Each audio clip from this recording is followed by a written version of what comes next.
अस्सलाम वालेकुम, good morning Faisalabad. कैसे हैं आप सब लोग? उम्मीद करती हूँ कि खैरियत से होंगे और सुबह का आगाज बेहतरीन अंदाज में कर चुके होंगे। वीकेंड जो है वो स्टार्ट होने जा रहा है, तो अपने वीकेंड को अच्छे से प्लान कीजिएगा और जो है वो अपने दिन को बहुत ज्यादा एनर्जेटिक तरीके से जो है स्टार्ट करना बहुत ज्यादा जरूरी होता है। जैसे कि वीक का लास्ट डे है, तो कोशिश करें कि आज के दिन जो है अपने जितने भी आपने टारगेट सेट किए थे उसे कंप्लीट करने की कोशिश करें, क्योंकि हर नया दिन जो है वो बहुत सारी ढेरों ढेर अपॉर्चुनिटीज लेकर आती हैं। हर गुजरते दिन के साथ हम बहुत सारी चीजें सीखते हैं, उन चीजों को सीख कर अपनी लाइफ में आगे बढ़ना बहुत ज्यादा जरूरी है। और जितनी भी अपॉर्चुनिटीज हैं उसका मकसद ये है कि आप आने वाले कल को जो है वो बिल्कुल वैसा कर सकते हैं जैसा आप चाहते हैं। तो अपनी लाइफ के लिए जो है वो स्ट्रगल करना, जो स्टोन माइंड है उसको सेट करना बहुत ज्यादा जरूरी है, ताकि आप अपनी जिंदगी में आगे आसान अंदाज से बढ़ सकें और अपनी जिंदगी को बहुत ज्यादा खुशियों से भर सके। अपनी फैमिली को टाइम देना बिल्कुल नहीं भूलिएगा, क्योंकि वीकेंड के मौका पर जो है वो इस तरह से प्लानिंग करें कि जो है फैमिली गैदरिंग रखें, अपने दोस्तों के साथ बहुत अच्छे से टाइम स्पेंड करें।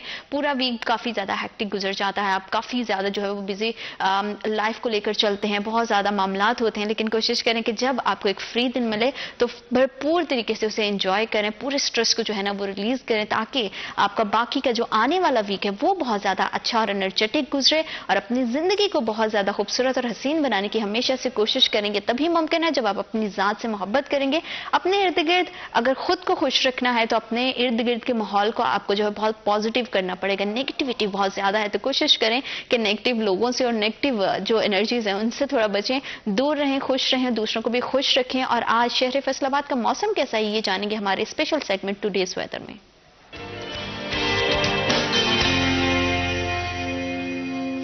आज शहर फैसलाबाद का कम से कम दर्जा हरारत 7 डिग्री सेंटीग्रेड और ज्यादा से ज्यादा दर्जा हरारत 17 डिग्री सेंटीग्रेड है, जिसका मतलब ये है कि धुंध का राज ताहाल बरकरार है और धुंध जो है काफी दिखाई दे रही है। सुबह ऑफिस आते हुए भी मैं देख रही थी कि काफी एक पूरी धुंध की जो शीट है वो ऐसा लग रहा था कि जैसे आसमान से नीचे की तरफ आ रही है। तो काफी फॉगी वेदर है और सूरज के निकलने के इम्कानात बहुत कम है। तो जब भी घरों से बाहर निकलें तो अच्छे से खुद को कवर करके निकलें। बच्चों को जब आप स्कूल भेजें तो कोशिश करें उनको अच्छे से कवर करें और मास्क का इस्तेमाल लाजमी करें, क्योंकि बहुत ज्यादा वायरल इन्फेक्शन जैसे ही हम इनहेल करते हैं ठंडी हवा को, तो उसकी वजह से बहुत ज्यादा वायरल इन्फेक्शन जो है वो बढ़ जाते हैं। तो कोशिश करें कि मास्क का इस्तेमाल लाजमी करें, गर्म कपड़ों का इस्तेमाल जो है वो बेहतर अंदाज में करें और खाने पीने का बहुत ज्यादा ख्याल रखें। ज्यादा से ज्यादा हाइड्रेट रखना अपने आप को बहुत ज्यादा इंपॉर्टेंट है, क्योंकि हाइड्रेशन की वजह से हमारी बॉडी जो है वो उसमें काफी ज्यादा कुव्वत मुदाफित पैदा होती है। तो हम सबसे ज्यादा जो गलती करते हैं सर्दियों में ये करते हैं कि पानी का इस्तेमाल बहुत कम कर देते हैं। तो कोशिश करें पानी का इस्तेमाल ज्यादा से ज्यादा करें और अपनी सेहत का बहुत ज्यादा ख्याल रखें और जो है वो अपने दिन को अच्छे से गुजारें। और अल्लाह करे कि आपका जब दिन का इख्तिताम हो तो बहुत पॉजिटिव एनर्जी के साथ हो। और जो है वो अपने मौसम के लिहाज से भी अगर देखा जाए तो मौसम अच्छा, लेकिन इज्तनाब करें ड्राइव करने से और ओवर स्पीडिंग करने से और दूर दराज के सफर से, क्योंकि अगर बहुत जरूरी है तभी सफर करें, अदरवाइज जो है उसे आप जी जनाब उसे अपने दिन का हिस्सा नहीं बनाएं, क्योंकि बहुत धुंध की वजह से बहुत ज्यादा हादसा की शरह में भी इजाफा होता है। तो अपना ख्याल रखें। और जब हम ख्याल की बात करते हैं तो सेहत का और सेहतमंद लोगों का बड़ा डिफरेंस है। एक हम अपने रूटीन में देखते हैं कि बहुत ज्यादा लोग हमें अपने इर्द गिर्द दिखाई देते हैं जो देखने में तो बड़े ही हेल्दी और फिट नजर आते हैं, लेकिन शायद वो इंटरनली उतने ज्यादा फिट नहीं होते। फिटनेस का हमारी लाइफ में क्या किरदार है और किस तरह से जो है जो लोग जिम विम करते हैं उनकी किस तरह से उनको किन चीजों का ख्याल रखना चाहिए, उनका लाइफस्टाइल कैसा होना चाहिए, और जो लोग जिम नहीं भी करते वो अपनी हेल्थ का ख्याल किस तरह से रख सकते हैं, इस तमाम मौजूद पर बात करने के लिए आज स्टूडियोज में हमें ज्वाइन किया है रवाल नदीम है, फिटनेस एथलीट हैं, सर्टिफाइड ट्रेनर हैं और विनर ऑफ मिस्टर लाहौर और मिस्टर पंजाब रह चुके हैं 2024 में। लास्ट फ्राइडे ही उनका ये कंपटीशन हुआ था। आइए उनसे बात करते हैं और जानते हैं कि उनके ये सफर का आगाज कैसे हुआ। अस्सलाम वालेकुम रवाल। वालेकुम कैसे हैं आप? मैं ठीक हूँ, आप कैसी हैं? मैं बिल्कुल ठीक हूँ, थैंक यू सो मच, आपने हमें और हमारे प्रोग्राम को वक्त दिया। सबसे पहले तो रवाल ये बताइएगा कि किस तरह लाइफ जा रही है और मौसम कितना एंजॉय कर रहे हैं? मौसम तो अभी फिलहाल बहुत ठंड है। अभी तो कोशिश करते हैं कि अपने आप को कवर रखें, क्योंकि अगर आपने सेहतमंद रहना है तो उसके लिए सबसे ज़्यादा ज़रूरी है कि आप बिल्कुल ठीक रहें, मतलब लाइक सेहत आपकी बरकरार रहे। तो उसके लिए अपने आप को कवर करें। फॉग इतनी ज़्यादा है, ड्राइव करते हैं हम लोग जिस तरह से भी है, तो वो मतलब ठीक नहीं है। आजकल की जो सर्दी है ना वो इंजॉय वाली सर्दी उस तरह से नहीं है, बिल्कुल बहुत ज्यादा ड्राई, इन्फेक्शन इसकी वजह से बहुत बढ़ रहे हैं। एग्जैक्टली वो वायरल इन्फेक्शन बहुत ज्यादा है इसके अंदर। तो हमें चाहिए कि अपने आप को हर वक्त कवर करके रखें और इंडोर जो एक्टिविटीज़ हैं उनको ज़्यादा से ज़्यादा करें और आउटडोर एक्टिविटीज़ से थोड़ा सा परहेज किया जाए। बिल्कुल सही बात है। और जिस तरह से आप लाहौर से स्पेशली प्रोग्राम के लिए यहाँ पे आए, तो लाहौर का वेदर किस तरह से, क्या वो भी फैसलाबाद की तरह है या वहाँ पे कुछ हालात बेहतर है? जो ठंड है वो फैसलाबाद से थोड़ी ज्यादा थी। अच्छा। इवन वहाँ पर कल 6 डिग्री सेल्सियस था, यहाँ पर आज थोड़ा कम है। तो वहाँ की सर्दी तो बहुत ही ज्यादा खतरनाक है। बिल्कुल, और सर्दी में अपना ख्याल रखना बहुत ज्यादा जरूरी है। कोशिश करें कि जो है वो इंडोर एक्टिविटीज को ज्यादा बढ़ाएं। सबसे पहले तो आ जाते हैं जो आपका लास्ट वीक में आपकी अचीवमेंट आपने की है। First of all congratulations. और इस सफर का आगाज कैसे हुआ रवाल, किस तरह इस कंपटीशन का सोचा आपने, क्योंकि आप ट्रेनर भी हैं, एथलीट भी हैं, तो एट द सेम टाइम जो है अपने पैशन को लेकर चलना, उसमें मेहनत करना, बहुत सारी हर्डल्स होती हैं, तो किस तरह से जर्नी का स्टार्ट हुआ? जर्नी का स्टार्ट तो ऐसे बस फिटनेस वाज माय पैशन, तो उसको तो बस ऐसे ही स्टार्ट किया था कि फिटनेस बहुत ज़रूरी है आजकल। तो लेकिन फिर वो एज अ ट्रेनर जब इसकी स्टडी की गई तो एक इंसान को, पूरे के पूरे इंसान को पढ़ना है। एक ऐसा मतलब ये एक ऐसी स्टडी है जो आपको चलते फिरते हर इंसान में नजर आती है। मतलब हर इंसान आप उसको पढ़ रहे हैं, उसकी एनाटमी पढ़ रहे हैं, उसकी फिजिकल एक्टिविटीज में किस तरह से उसके मसल्स काम करते हैं, मतलब ईच एंड एवरीथिंग। ये बहुत ही एक गहरा समंदर है, इसमें आप जितना जाते जाते हैं ये उतना गहरा है। मतलब ये एक इंसान को आप पढ़ ही नहीं सकते कभी, ये इतना गहरा है। चलता फिरता एक इंसान नजर आता है, छोटा सा है बस, लेकिन इसके अंदर इतनी कॉम्प्लिकेशंस हैं। अल्लाह ताला ने उसको इस तरह से बनाया गया है कि हम इसको पढ़ने बैठते हैं तो ये एक बड़ी मजे की स्टडी है। जब मैंने इसको पढ़ना स्टार्ट किया तो इसमें एक इंटरेस्ट डेवलप हुआ मेरा, तो फिर उसको एज अ ट्रेनर पढ़ना शुरू किया। तो बड़ा मजा आता है कि एक मूवमेंट्स का आपको पता है, हर चीज की एक्सरसाइजेस का पता है आपको, और इसको डिटेल्ड पढ़ना और क्लाइंट्स के साथ उस तरह से डील करना। और फिटनेस तो आपको पता है आजकल तो दौर ही सिर्फ फिटनेस का, और आप फिट नहीं रह सकते तो आप कुछ भी नहीं कर सकते अपनी जिंदगी। बिल्कुल सही बात है। और रावल, क्या हर जो फिटनेस ट्रेनर है क्या वो एथलीट हो सकता है? हर एक की ना अलग कैटेगरी होती है। ट्रेनर बेसिकली एक वर्ड है, फिर उसको स्पेसिफाई वो हर अपनी पसंद के साथ कर सकता है। तो फिटनेस फ्रीक लाइक जिसको आप एथलीट कह सकते हैं ना, उसकी फिटनेस अलग होती है। लेकिन कुछ जो बॉडी बिल्डर्स होते हैं, कुछ ट्रेनर्स हैं वो बॉडी बिल्डर्स बन जाते हैं, वो इतने इतने बड़े होते हैं, ह्यूज होते हैं। तो बेसिकली ये जो कंपटीशन मैंने खेला लास्ट फ्राइडे, वो भी इसी बात पर मैं आपको बताता चलूं कि मेरा उससे पहले सच कोई इंटरेस्ट नहीं था कि पाकिस्तान में कॉम्पिटिशंस नहीं खेल सकता मैं, या नहीं खेलना चाहता मैं। उसकी वजह ये है कि यहाँ पर जो जितने भी कॉम्पिटिटर्स या कंटेस्टेंट्स खेलते हैं वो लोग स्टीरॉइड्स यूज करते हैं। हाँ। तो मैं इस चीज के बहुत खिलाफ हूँ, क्योंकि हम लोगों ने इसके बारे में पढ़ा है डिटेल में कि ये मतलब ऐसे आपकी सेहत के लिए बिल्कुल भी अच्छे नहीं होते। एग्जैक्टली। तो जिस फेडरेशन से मैंने खेला है, ये एक वाहिद फेडरेशन है जिन्होंने मतलब कि नेचुरल कॉम्पिटिशन्स करवाए। और ये नेचुरल किस तरह से है, उसकी गारंटी ये होती है कि लाइक जो भी कंटेस्टेंट विनर होता है, जैसे मैंने विन किया तो वहाँ उसके बाद हमारा यूरिन टेस्ट होता है, फिर डॉप टेस्ट, पॉलीग्राफ टेस्ट होते हैं। इसमें आपकी each and everything detail, blood stream में कुछ भी है, सब कुछ आ जाता है। तो ये एक नेचुरल कंपटीशन था, बड़ा हेल्दी कंपटीशन है बेसिकली। यानी कि ये जो ऑपोजिट टू द ड्रग्स, ये एक हेल्दी कंपटीशन है, और मैं चाहता हूँ कि इसको खेलने के लिए लोग आए। बिल्कुल। और क्योंकि हम देखते हैं कि हमारे यहाँ आम बहुत इस्तेमाल इस तरह के सप्लीमेंट्स का भी किया जाता है, जो उस वक्त तो आपको बहुत ज्यादा एक अच्छी बॉडी दे देते हैं, लेकिन उसके आफ्टर इफेक्ट्स बहुत जो है खतरनाक होते हैं। यहाँ मैं आपको क्लियर करता चलूँ, जो सप्लीमेंट्स है ना बेसिकली ये सेफ होते हैं। सप्लीमेंट्स और स्टीरॉइड्स ये दोनों अलग अलग चीजें, इनमें बहुत डिफरेंस है। ठीक है। सप्लीमेंट्स तो इवन आजकल जो आम लोग, जो डॉक्टर्स आपको रिकमेंड करते हैं, विटामिन सी ये भी सप्लीमेंट है। आपको सरबैक्स जी देते हैं, मल्टीविटामिन की गोली, ये भी सप्लीमेंट्स में आती हैं। लेकिन स्टीरॉइड्स है ना, that is an other thing, और वो जानलेवा है। बहुत ज्यादा। और कसूर लोगों का, बच्चों का भी नहीं है। जो आजकल बच्चे ट्रेनिंग वगैरह करते हैं, इनका कसूर नहीं, कसूर है उन लोगों का जो इनको इस बारे में बताते हैं कि यार इस तरह से, वो सिर्फ उनको सुहाना ख्वाब दिखाते हैं कि if you want to achieve your goal, if you want to make your body like this, तो आप ये करेंगे ना तो बस ठीक हो जाएगा। ये गलती उन लोगों की है जो उनको सही से गाइड नहीं करते कि इसके साइड इफेक्ट्स कितने बुरे हैं। बहुत। तो क्या लोग ये कंसिस्टेंसी से यूज करते हैं, जिसकी वजह से आप अगर अपनी बॉडी बना रहे हो, फिटनेस कर रहे हो, तो आपको जो है वो कंसिस्टेंसी से इसका इस्तेमाल करना पड़ता है, या वन टाइम, ये क्या? और हमारे यहाँ इसकी कितनी रेशियो है यूजर्स की अगर बात की जाए? अब मैं आपको बताता चलूँ, फिटनेस और ये बॉडी बिल्डर्स, इन दोनों में जो मेन डिफरेंस है वो यही है कि वो अगर स्टीरॉइड्स पे आते हैं तो उनको कंसिस्टेंटली उस स्टीरॉइड वाले जो साइकिल है, जो प्रोसीजर है, उसको थ्रू आउट हर मतलब कि 6 माह बाद उसको यूज करना पड़ता है। लेकिन जो एक नेचुरल फिटनेस फ्रीक होता है उसको अपनी नेचुरल रॉ डाइट जो होती है उसी को लेके चलना होता है। कंसिस्टेंसी वैसे भी बहुत जरूरी है। कंसिस्टेंसी के बगैर तो आप जिंदगी में कुछ अचीव नहीं कर सकते।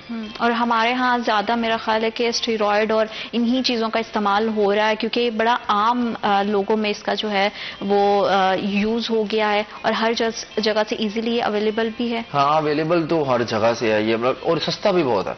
अच्छा। और फिर इस तरह से पाकिस्तान में इस तरह से इस चीज को किया, अब जैसे कि स्टीरॉइड्स भी अगर है ना तो उसमें भी कैटेगरीज होती हैं कि किस कंपनी का स्टीरॉयड है तो वो कितना सेफ हो सकता है, उसके साइड इफेक्ट्स किस तरह। यहाँ पे पाकिस्तान ने लोकल बनाना शुरू कर दिए और वो इतने घटिया हैं कि स्किन डिजीज तो सबसे पहले है। सबसे पहले वो आपकी 3 चीजों को डैमेज करती है, आपकी स्किन, आपके नेल्स, आपके हेयर्स, बाल चले जाते हैं और सबसे ज्यादा आंखें वीक हो जाती हैं बिल्कुल। आप मतलब स्किन आपकी बिल्कुल डेड हो जाती है वहां से। ये सारे उसके साइड इफेक्ट्स हैं जो बिल्कुल इनिशियल साइड इफेक्ट्स हैं। ओके। जो आपको फिजिकली सिर्फ नजर आना शुरू हो जाएंगे विद इन डेज, लाइक इस तरह से। और फिर उसके जो लॉन्ग टर्म इफेक्ट्स हैं वो तो बहुत ही डेडली है। और इतना खतरनाक हो सकता है कि इससे आपकी जान तक को खतरा है। मैं आपको बताता हूँ, एक नेचुरल प्रोसेस है आपकी बॉडी में, ठीक है, एक मैकेनिज्म है नेचुरल, वो चल रहा है। आप एक्सटर्नल एक चीज अपनी बॉडी में ऐड करते हैं जो आपके नेचुरल प्रोसीजर को रोकती है। ओके। ठीक है, बेसिकली टेस्टोस्टेरोन होता है जो हमारी बॉडी में मसल्स को ना ग्रो करवाता है।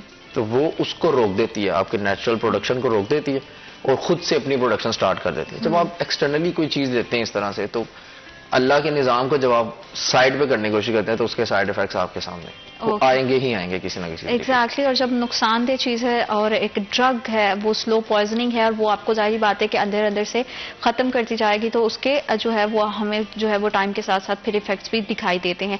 अगर जैसे कि आपने बात की कि जिस फेडरेशन के थ्रू आपने पूरा ये इवेंट किया, तो किस तरह से आप जो है अपनी फेडरेशन तक पहुंचे, थोड़ा सा फेडरेशन के हवाले से भी बताइए। फेडरेशन बेसिकली ये यूके बेस्ड फेडरेशन है, ये पाकिस्तान की फेडरेशन नहीं है। वो लोग वहां पर नेचुरल करवाते हैं। तो उन्होंने खुद से ये पाकिस्तान मतलब एशिया में उसको लॉन्च करवाया कि हम यहाँ पर भी देखेंगे कौन नेचुरल मतलब कंटेस्टेंट्स हैं, कौन से प्लेयर्स हैं जो नेचुरली ही भी खेलना चाहते हैं। तो ये इसको आए हुए तकरीबन 2 साल हो गए हैं। तो मुझे थ्रू फ्रेंड पता चला एक कि उसने मुझे बताया कि यार आप नेचुरल करते हो, आपने कभी ड्रग वगैरह नहीं ली, तो आपकी बॉडी मतलब आपने अपना आपको इतना फिट रखा हुआ है, तो आप क्यों नहीं एक कंपटीशन खेल लो। हालांकि पाकिस्तान में इतना कोई स्कोप नहीं होता कि अगर आप कोई चीज विन करते हो तो आपको कुछ बहुत मिलेगा, ऐसा कुछ नहीं होता।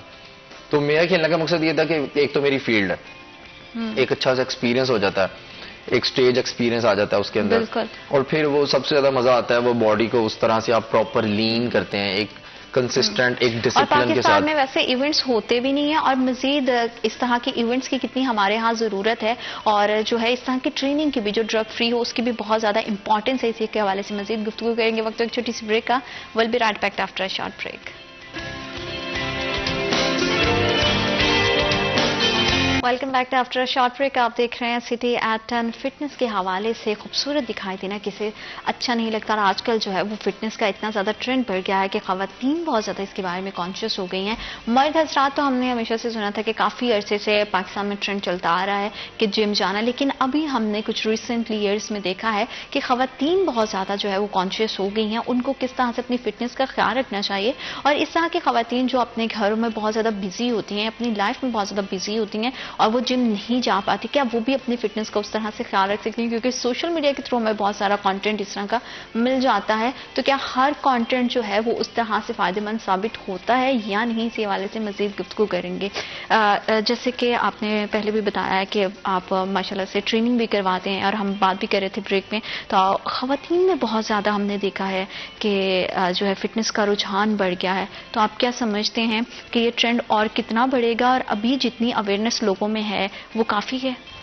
नहीं, अवेयरनेस तो ऐसा अभी काफ़ी नहीं है, और ये ट्रेंड बहुत अच्छा ट्रेंड है। लाइक ये एक पॉजिटिव ट्रेंड है। इसको पॉजिटिव वे में अगर आप देखा जाए तो ये एक ट्रेंड भी है और आपकी हेल्थ के लिए बहुत अच्छा भी है। फिट रहना बेसिकली ये आपकी ज़िंदगी में, आपके पूरे दिन की रूटीन में एक फिजिकल एक्टिविटी होना बहुत ज़रूरी है। तो ये आपके नर्वस सिस्टम के लिए बहुत अच्छा है, आपकी कार्डियक हेल्थ के लिए बहुत अच्छा है। तो फिजिकल एक्टिविटी आपको थोड़ा यंग भी रखती है। Exactly. तो अगर आप मतलब लाइक जिम जाते हैं, कोई एक्टिविटी करते हैं, कुछ बर्न करते हैं, कुछ कैलोरीज बर्न करते हैं, तो आप मतलब कि मेंटली भी बहुत सेटिस्फाई, और आपका एक बड़ा क्लियर पॉइंट ऑफ व्यू रहता है हर चीज़ के लिहाज से। मतलब आपका डिप्रेशन, एंजाइटी ये सारी चीजें आप ना मतलब जब आप जिम में या किसी भी ऐसी जगह पर जहाँ पे आपकी एक्टिविटी है वहां पर जाते हैं तो ये सारी चीजें आप एक दफा बाहर छोड़ के जाते हैं। मतलब वो 1 घंटा है चाहे, वो आपका अपना एक मी टाइम होता है। Exactly. मी टाइम बहुत जरूरी है। और मी टाइम ज़रूरी तो है, लेकिन हमने देखा है राहुल कि बहुत ज़्यादा लोग जो है ना डाइट पे जब जाते हैं उनके मूड स्विंग बहुत ज़्यादा होने लग जाते हैं। और जो है हमारे यहाँ डाइट इस तरह की जाती है कि पूरा पूरा दिन जो है ना, लड़कियों को तो स्पेशली मैं देखती हूँ कि सिर्फ जूसेस का इंटेक कर रही होती हैं या बहुत कम खा रही होती हैं। प्रॉपर मील लेना बहुत ज़्यादा इंपॉर्टेंट है। और जो ये सेल्फ डाइट होती है ये बहुत ज़्यादा नुकसानदेह होती है, क्योंकि आपको नहीं समझ आ रही होती कितनी कैलोरीज को इंटेक करना है, कितनी रिड्यूस करना है। तो कितना खाना जो है क्या बिल्कुल छोड़ देना चाहिए अगर आप कम करते हैं? क्या ये सारा सिनेरियो है? बहुत बड़ा मिथ है द वर्ड डाइट। वो लोग समझते हैं कि डाइट का मतलब है कुछ ना खाना। डाइट को स्पेसिफिकली अगर बयान किया जाए तो डाइट का मतलब है एक प्रॉपर खाना, लाइक एक प्रॉपर मील। प्रॉपर आपने पूरा दिन किस तरह से एक साफ सुथरा खाना खाना, लाइक एक प्रॉपर पोर्शन होना चाहिए। तो मैं ये सबसे अच्छा क्वेश्चन आपने मुझसे पूछा और लोगों में इसका बहुत बड़ा मिथ है। तो सिंपल मैं इसका आपको ये बताना चाहूंगा कि आपको एक सिलेक्टिव पोर्शन रखना चाहिए। लाइक आप उसको 3 दफा खाएं, 4 दफा खाएं, एटलीस्ट आपकी बॉडी में आपके पूरे दिन में 5 मील्स होने चाहिए। अच्छा। उस 5 मील्स में आप उसको पोर्शंस में डिवाइड करें। लाइक अगर आप प्रॉपर डाइट करना चाहते हैं तो आप एकदम से डाइट पे ना आए, लाइक उसको आहिस्ता से अपने एक प्रॉपर प्लान पे लेकर आए। जो भी आपने मील है ना उसको थोड़ा सा, लाइक अगर आप पराठा खाते हैं पूरा खाते हैं, आप उसको हाफ कर दें। ठीक है ना? अपने आप को आपने किसी जोखिम में नहीं डाल देना कि हाय हाय ये क्या हो गया मेरे साथ। ऐसा कुछ भी नहीं करना आपने। बड़ा रिलैक्स होके Aahista Aahista body use to नहीं होती किसी भी चीज की इतनी जल्दी। बॉडी को किसी भी चीज को अडॉप्ट करने में 22 डेज लग जाते हैं। तो आप उसी के अकॉर्डिंग उसको लेके चलें, उस पर बिल्कुल भी जुल्म ना करें। मतलब आप हर कुछ खा पी सकते हैं, सिर्फ आपको पोर्शन कंट्रोल करना है। एग्जैक्टली। स्टार्टिंग इनिशियली आपको पोर्शन कंट्रोल, खासकर लेडीज को उनको पोर्शन कंट्रोल से ही स्टार्ट करना चाहिए और थोड़ी सी कंसिस्टेंसी, थोड़ा सा डिसिप्लिन दिखाना है, दैट्स इट। और जो जाते हम जो है बड़ी स्ट्रिक्ट तरह की जो है वो एक्सरसाइजेस करना शुरू कर देते हैं, तो क्या ये भी ठीक है? नहीं, यहाँ पर भी वही बात है कि आपकी बॉडी उस चीज की यूज टू नहीं है। ठीक है, लेकिन ये एक काम एक ट्रेनर का होता है। लाइक अब ऐसे जब मैं ट्रेनर हूं तो ये मेरा काम है कि मैं अपने क्लाइंट को उस तरह से गाइड करूं प्रॉपर्ली। तो ये ट्रेनर का काम है। अगर आपके पास क्लाइंट आया तो आप उसको गाइड करें, ना कि आप ये देखें अच्छा ये मेरा क्लाइंट नहीं है या मुझसे ट्रेनिंग नहीं ले रहा। कुछ ऐसे क्लाइंट ट्रेनर्स में ऐसा होता है कि अच्छा ये मेरा क्लाइंट नहीं है, ये मुझसे पर्सनल ट्रेनिंग नहीं ले रहा, इसको मैंने बताना नहीं। थोड़ा बहुत जनरली में आप उसको बताएं कि यार उसने अगर लाइफस्टाइल अपना ठीक करने का सोचा है तो एटलीस्ट मैं उसको प्रॉपर गाइड करूं। तो उसमें यही है कि आप उसको सबसे पहले डाइट का बताएं, एक बिल्कुल मॉडरेट सी डाइट बता के दें उसको कि यार इतनी सी डाइट करनी है आपने और ये आपने एक डिसिप्लिन है, इसको आपने फॉलो करना। और अगर कोई जिम नहीं जा रहा और बहुत ज़्यादा हमारी अगर खवातीन के हवाले से बात करें तो हाउस वाइफ बहुत होती हैं जिनके लिए मैनेज करना बहुत ज़रूरी होता है, तो क्या दिन के किसी भी वक्त में 40-45 मिनट का वॉक इज इनफ?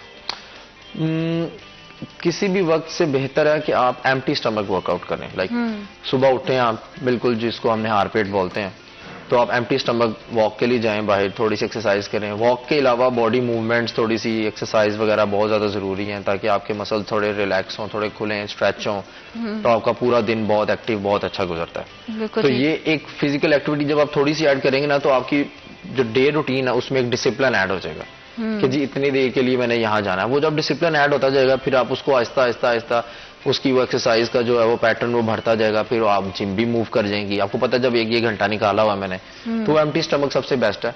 अगर टाइम नहीं है तो फिर शाम में भी कर सकते हैं। मतलब करना कुछ ना कुछ एक्टिविटी आप जो है फिजिकल जरूर रखें। और बहुत बार हमने ऐसा भी देखा है कि लोग जिम्स भी जा रहे होते हैं, डाइट भी कर रहे होते हैं, लेकिन उनकी बॉडी एक जगह पे आके स्टक हो जाती है। उसकी क्या रीजन है? ये एक कंडीशन होती है, इसको हम प्लाटो बोलते हैं। ओके, ठीक है, ये यहाँ पर आके ना आपकी बॉडी स्टक हो जाती है। फिर in every situation your body needs variation.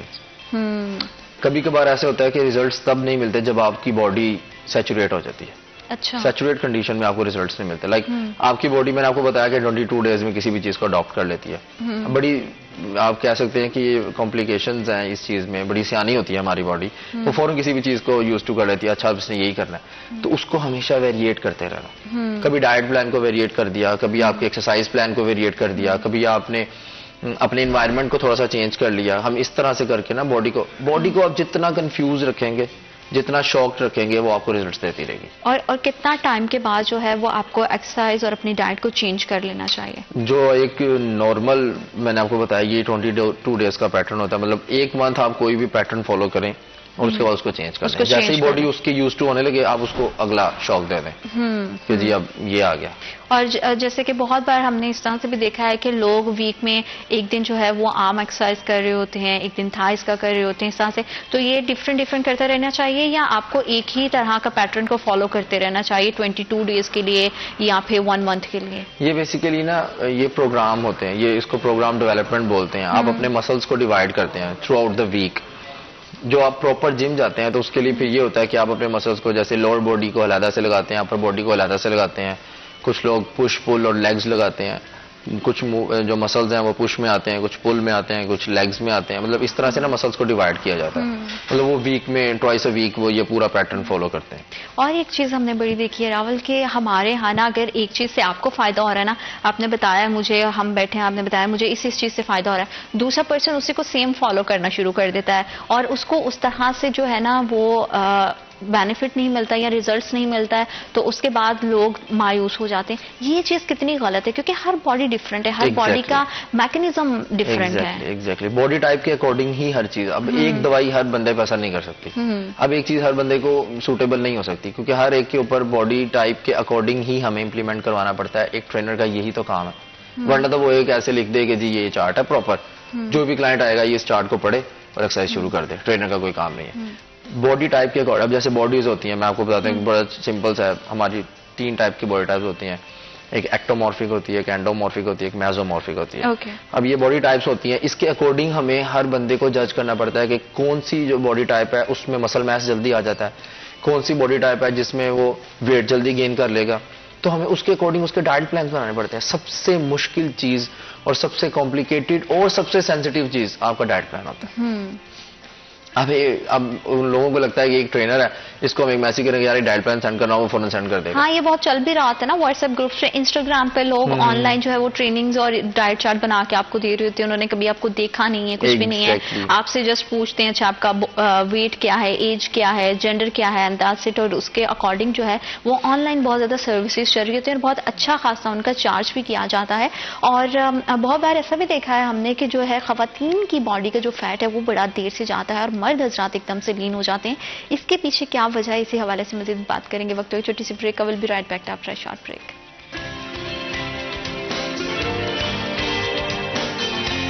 Welcome back to after a short break. आप देख रहे हैं सिटी एट 10। और फिटनेस बहुत ज़्यादा जो ज़रूरी है अपनी लाइफ में, हमें इस तरह से रूटीन को फॉलो करना चाहिए। किसी भी सर्टन टाइम के या इवेंट के अकॉर्डिंग नहीं होना चाहिए कि सीज़न आ रहा है, शादियां हैं, तो हम अपने आप को जो है वो थोड़ा मेंटेन कर लें, इसको अपने लाइफस्टाइल का हिस्सा बनाएं ताकि थ्रू आउट द ईयर आप बहुत ज़्यादा खूबसूरत और हसीन दिखाई दें। और खूबसूरत दिखाई देना किसी अच्छा नहीं लगता। ख़वातीन बड़ी कॉन्शियस होती हैं अपनी हेल्थ को लेकर, अपनी फिटनेस को लेकर, और जब हम फिट होते हैं तो ऑब्वियसली वो हमारी फिजिकल अपीयरेंस से उसी तरह से दिखाई देता है। आपकी स्किन अच्छी रहती है, आपके बाल बड़े अच्छे रहते हैं, क्योंकि आप बड़ा ही एक हेल्दी मील भी लेना शुरू कर देते हो। बड़ा ज़रूरी है कि आप अपनी लाइफ में सब कुछ खाओ पियो, लेकिन थोड़ा अपना जो है वो पोर्शन को कंट्रोल करो और बहुत ज़्यादा जो है वो अपने मील को लेकर आपको थोड़ा सा कॉन्शियस होना पड़ेगा अगर आपको जो है अपने आप को सेहतमंद रखना है और हर तरह के मौसम को इंजॉय करना है। ख़वातीन की फिटनेस के हवाले से स्पेशली बात करेंगे। और रावल, जैसे कि हम बात कर रहे थे कि जो मर्द हजरात हैं उसमें मैंने अक्सर देखा है कि जब भी वो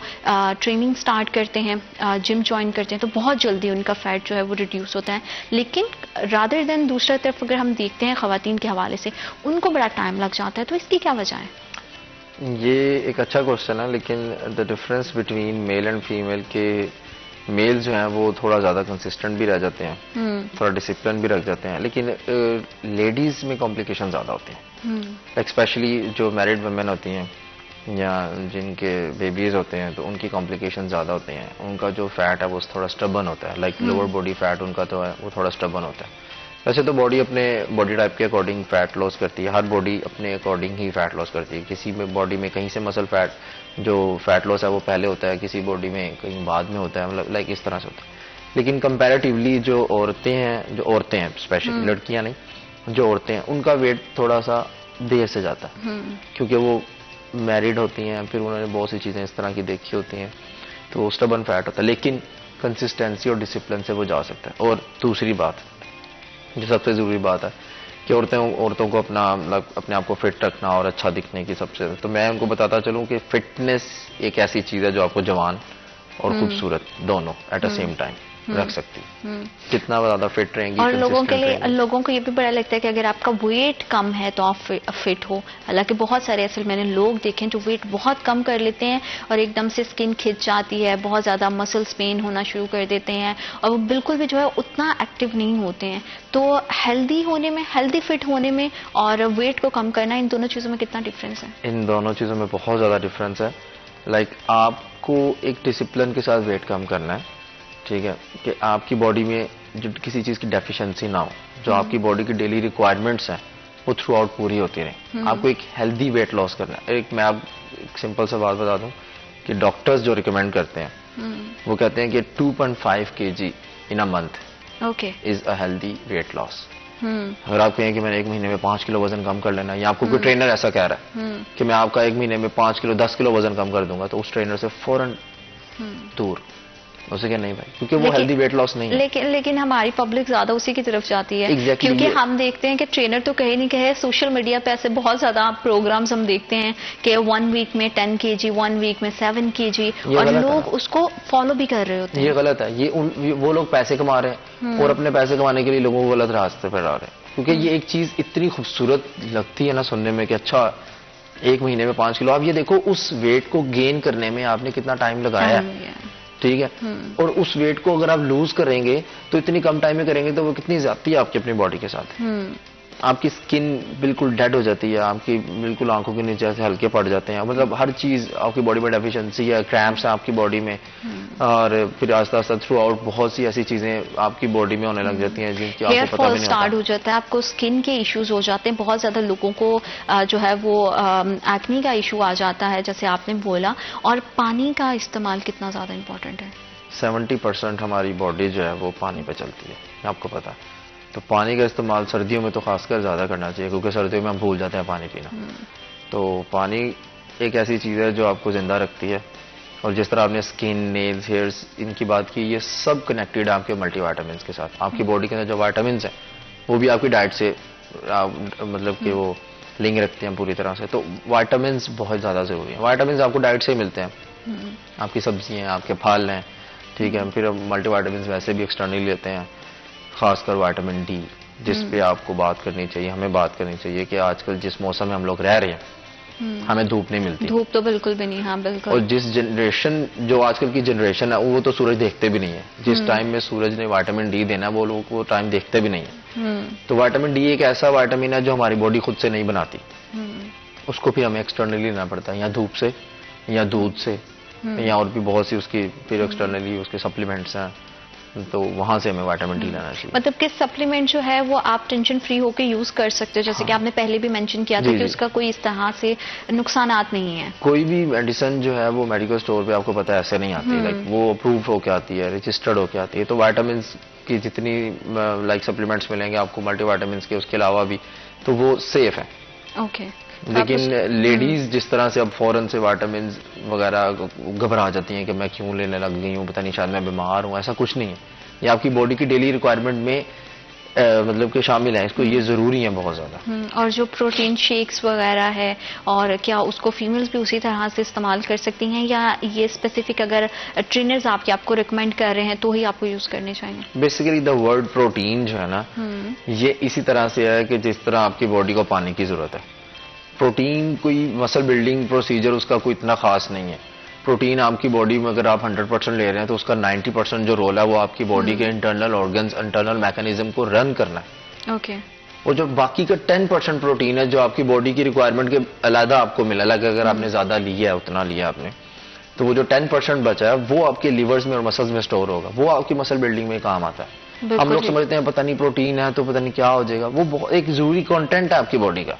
आपकी बॉडी जब स्लीप मोड में जाती है तो उसके ऑर्गन्स को वो रिकवर करता है। ये बेसिकली रिकवरी का काम करता है प्रोटीन। बिल्कुल ठीक है। और इसमें पूरे में स्लीपिंग सर्कल हमारा कितना ज़्यादा इंपॉर्टेंट है, क्योंकि हम लेट नाइट तक जागते हैं तो क्रेविंग होती है तो कुछ ना कुछ हम उल्टा सीधा खाते हैं। और जंक फूड आपने देखा है कि लेट नाइट ज़्यादा चल रहे होते हैं कि 12 बजे के बाद, अच्छा जी, डिलीवरी वालों की जो है ना वो एक के बाद एक आ रहे होते हैं। तो ये सब चीज़ों को कंट्रोल करना और अपना स्लीपिंग सर्कल को बेहतर करना कितना इंपॉर्टेंट है। ये मैं एक बड़ा सिंपल सा आपको इसका जवाब दूंगा।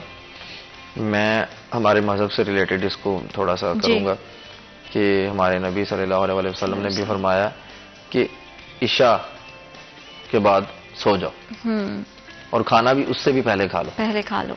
तो मतलब यही है कि आपने लेट नाइट खाना नहीं खाना और ज्यादा देर नहीं जागना। 8 आवर्स की स्लीप पूरी करें, सुबह फजर की नमाज तक उठें आप, फिर अपने रिस्क को तलाश करें और क्या खूबसूरत दिन गुजरता है आपका। और हमारे पूरा, अगर हम देखते भी हैं रावल, तो हमारे पूरा मजहब ने ऑटोमेटिकली हमें जो है ना इस तरह से चीज़ें प्लान करके दी हुई हैं जो हमारे हेल्थ के लिए भी बहुत ज़्यादा इंपॉर्टेंट है, हमारी फिटनेस के लिए भी बहुत ज़्यादा इंपॉर्टेंट है। क्योंकि सारी बात है, फजर के लिए उठते हो, सुबह सवेरे उठते हो और उसके बाद आप वॉक लेते हो, फिर टाइम पे नाश्ता करते हो, अपने दिन को प्लान करते हो। तो बड़ी सारी चीज़ें अगर हम सिर्फ इन रिलीजन्स को फॉलो करने शुरू करते हैं तो बहुत ज़्यादा चीज़ें जो है उसमें हम बच सकते हैं और अपने आप को हेल्दी और फिट रख सकते हैं। वक्त छोटी सी break, I will be right back after a short break.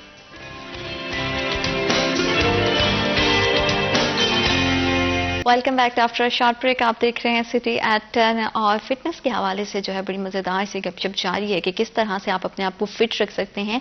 Gyms में जाना लोगों के लिए बड़ी आजकल कॉमन सी चीज़ हो गई है। पहले होता था कि ख़वातीन जिम्स में जाएं, ये बड़ा कुछ रियल सा सुनने को मिलता था, लेकिन आजकल जो है वो हर कोई कॉन्शियस है, अपनी हेल्थ को लेकर होना भी चाहिए। खाने पीने का ख्याल रखना बहुत ज़्यादा ज़रूरी है। और सोशल मीडिया पर जिस तरह की हम देखते हैं कि बहुत ज़्यादा प्रोग्राम्स हमें फिटनेस से रिलेटेड दिखाए जाते हैं कि आप 7 डेज़ में अपना जो है वो वेट लॉस कर सकते हो, 10 kg कर सकते हो, 7 kg कर सकते हो। तो बड़े ख़तरनाक सी चीज़ है।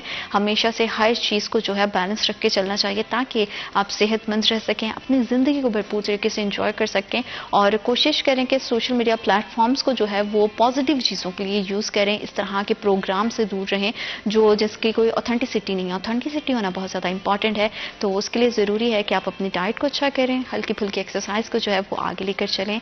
और घर पे जो स्पेशली ख़वातीन हैं या मर्द हज़रात हैं जिनकी रूटीन बहुत ज़्यादा हेक्टिक है, वो किस तरह की एक्सरसाइज कर सकते हैं, इसी हवाले से हम मज़ीद गुफ्तगू करेंगे। रवाल, अगर हम देखें कि जिम्स में जाना लोगों के लिए पॉसिबल नहीं है, मर्द हजरात भी बहुत ज़्यादा ऐसे होते हैं जो 7 बजे आ रहे हैं, 8 बजे आ रहे हैं, ऑफिस टाइमिंग, और स्पेशली जिनके डेस्क जॉब है, जो सारा दिन बैठते हैं, और किस तरह की एक्सरसाइजेज जो है वो घर पे ही रहते हुए कर सकते हैं। क्या इस तरह पॉसिबल है कि अगर वो अपने आप को फिट रखना चाहते हैं तो हल्की फुल्की एक्सरसाइज विद गुड मील और डाइट अपना घर पे उसको फॉलो कर सकते हैं? बेसिकली जो एक्सरसाइज है ना, उसका रोल आपकी बॉडी, मतलब आपकी रूटीन में सिर्फ 20% है। जो उसके अलावा 70% रोल है वो बाकी का जो whole day, the entire day, जो उसमें आपकी डाइट बहुत ज्यादा जरूरी है। मतलब आप कंसिस्टेंट रह के उस 1 घंटे को निकाल दें।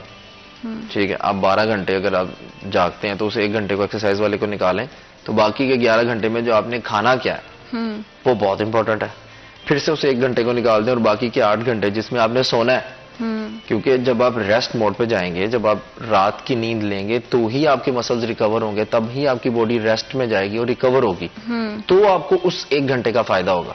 ओके। अदरवाइज अगर आप किसी ना किसी तरह से अगर उस 1 घंटे को मैनेज कर भी लेते हैं और बाकी का जो पूरा दिन है उसमें बस ठीक है यार ये खा लिया, कौन सा कोई देख रहा है, अच्छा मैं सो जाता हूँ, थोड़ा फोन यूज कर लूँ, कौन सा कोई देख रहा है, अच्छा उठ जाऊंगा सुबह 2 घंटे, नहीं भी जाऊंगा लेट, तो ऐसे मतलब ये सारी चीजें जरूरी है। एक डिसिप्लिन में हर चीज आती है, तब ही उस 1 घंटे का फायदा। बिल्कुल। और रावल, हम ये भी देखते हैं कि लोग आजकल जो है वो फास्टिंग भी करते हैं। हाँ। कि आपका वो पूरा आपने मील विंडो बनाई होती है, वो कितनी ज्यादा बेनिफिशियल है? ये बेसिकली एक कह लो कि टैक्टिक है, थोड़ा सा एक स्ट्रेटेजी होती है बॉडी को ये भी कंफ्यूज करने की। इसमें बहुत सी होती हैं, लाइक ये इंटरमिटेंट फास्टिंग होती है, इसमें आप 10 घंटे के लिए भी भूखे रहते हैं, 12, लेकिन वो सिर्फ ये नाइट जो आवर्स होते हैं ना, इस यहाँ से आपकी फास्टिंग स्टार्ट होती है और ये बहुत अच्छी भी होती है। बेसिकली इसको हमारे रोजे से ही मतलब कि उन्होंने वो कंपैरिजन किया हुआ उसका, उस तरह से उन्होंने देखा, वहीं से हुआ साइंस ने भी, नाम बस उसका इंटरमिटेंट फास्टिंग रख दिया। तो हम लोग तो रोजे की इतनी अच्छी आदत हमारी होती है कि हम उसको बड़ी इजीली कर लेते हैं। वो ये होता है कि आपकी बॉडी बिल्कुल फास्टिंग हो जाती है, सुबह आप एम्प्टी स्टमक उठते हैं, एम्प्टी स्टमक आप वर्कआउट करते हैं, तो आपकी बॉडी एम्प्टी स्टमक वर्कआउट करने का जो बेसिक मकसद ये है कि आपकी बॉडी के अंदर अपनी एनर्जी नहीं होती, फिर आप उसको पुश करते हैं, एक एक्स्ट्रा पुश देते हैं अपने आप को कि नहीं एक्सरसाइज करनी, तो आपकी बॉडी जो आपकी बॉडी के अंदर स्टोर्ड फैट है उसको यूटिलाइज करती है एनर्जी के तौर पे, उससे एनर्जी लेती है, और वो जो स्टोर्ड फैट है फिर जब वो एनर्जी के तौर पे यूज होता है तो इस तरह से वो बर्निंग प्रोसीजर में जाता है। और अपना वर्कआउट से पहले जो हम लेते हैं पोर्शंस वगैरह लेते हैं, प्री वर्कआउट मील लिया और फिर पोस्ट वर्कआउट मील लिया, वो कितने ज्यादा इंपॉर्टेंट है? क्या ये नेसेसरी है कि हर किसी को कुछ ना कुछ करना है, या बिल्कुल आप एम्प्टी स्टमक भी इसको कर सकते हो? जो एक एथलीट टाइप होते हैं ना, जैसे हम लोग हैं, तो हमें जरूरत होती है कि हमारे वर्कआउट से पहले प्री वर्कआउट नहीं, वर्कआउट से पहले का जो मील है वो एक प्रोटीन मील हो, ताकि आपकी बॉडी में प्रोटीन हो। और जो वर्कआउट से मतलब राइट बिफोर वर्कआउट, ठीक है, लाइक 30 मिनट्स और 20 मिनट्स बिफोर वर्कआउट, तो हम एक कैफीन इनटेक कर लेते हैं, लाइक कॉफी वगैरह ले लेते हैं, नीट कॉफी, वो जरा आपको थोड़ा बूस्ट दे देती है, आपकी ब्लड सर्कुलेशन को थोड़ा फास्ट कर देती है, वो एक्स्ट्रा बूस्ट। लेकिन हमारी बॉडी, आप ये छोड़ दें कि अगर आप सुबह उठें आपकी बॉडी में एनर्जी नहीं तो आप कुछ नहीं कर सकते, हमारी बॉडी रिजर्व पे चलती है। ओके। मैंने और आपने जो आज खाया हमारी बॉडी उसको यूटिलाइज करेगी कल। अच्छा। आज की एनर्जी कल यूटिलाइज होगी। ओके। तो आप जिंदा, अगर हम कुछ ना खाएं 3 दिन 4 दिन 5 दिन जिंदा रह सकते हैं ना, वो इसी वजह से रह सकता है कि हमारी बॉडी रिजर्व पे चलती है, वो स्टोर करती है उसको, और वो स्टोर्ड एनर्जी को ही यूज करती रहती है। तो आप एम्प्टी स्टमक भी वर्कआउट कर सकते हैं, इतना अनहेल्दी नहीं होता ये। क्योंकि अक्सर हमने अब तो बहुत ज्यादा देखा है कि लोग पहले भी प्री वर्कआउट मील भी ले रहे हैं, फिर पोस्ट वर्कआउट भी ले रहे हैं, फिर मिड मॉर्निंग स्नैक्स भी चल रहे हैं, तो बहुत ज्यादा मतलब 6-7 स्नैक्स जो है ना वो आपके शाम में 7-8 बजे तक हो जाते हैं, और उसके बावजूद भी फिर हम बेड टाइम भी कुछ ना कुछ बेड टाइम टीज, और ये जो गर्म पानी का इस्तेमाल है ये तो खैर इतना ज्यादा वो नहीं है, तो घर में आम भी आप पी सकते हैं, लेकिन उसके अलावा जैसे ग्रीन टी हो गया, ब्लैक कॉफी हो गया, ब्लैक टीज हो गया, क्या ये हर किसी की बॉडी को सूट करता है? और ये आपके वेट लॉस में या वेट गेन में उस तरह से हेल्प आउट करता है कि जिस तरह से हर बॉडी को रिक्वायरमेंट है? ये आटे में नमक का काम करती है, करती है काम, लेकिन आटे में नमक ये उस तरह से काम करेगी अगर आप डिसिप्लिन बाकी भी उस तरह से लेके चल रहे हैं। लाइक हमारी मोस्टली जो फीमेल्स हैं वो क्या करती हैं, जो मर्जी खा लिया उसके बाद, और उसके बाद ग्रीन टी का एक कप पी लिया। ग्रीन टी एक सियाना बंदा, एक समझदार इंसान कहता है, एक बुजुर्ग थे वो हमारे, उन्होंने कहा, कहते बेटा ग्रीन टी पीने से कुछ नहीं होता, अब ग्रीन टी के जहाँ पत्ते उगते हैं ना वहां पर जाओ, पत्ते तोड़ के वापिस लेकर आओ, फिर उसको पियो, आपको फिर फायदा होगा। मीन्स टू से कि you have to do something. Yes. तो कुछ फिजिकली एक्टिविटी कुछ करें, कुछ उस तरह से करें, तो फिर आपको ग्रीन टी का असर। बैठे बैठाए आप उधर से पिज्जा खा लिया आपने, उसके बाद ग्रीन टी पी लिया आपने, वो ग्रीन टी बेचारी का क्या कसूर है फिर?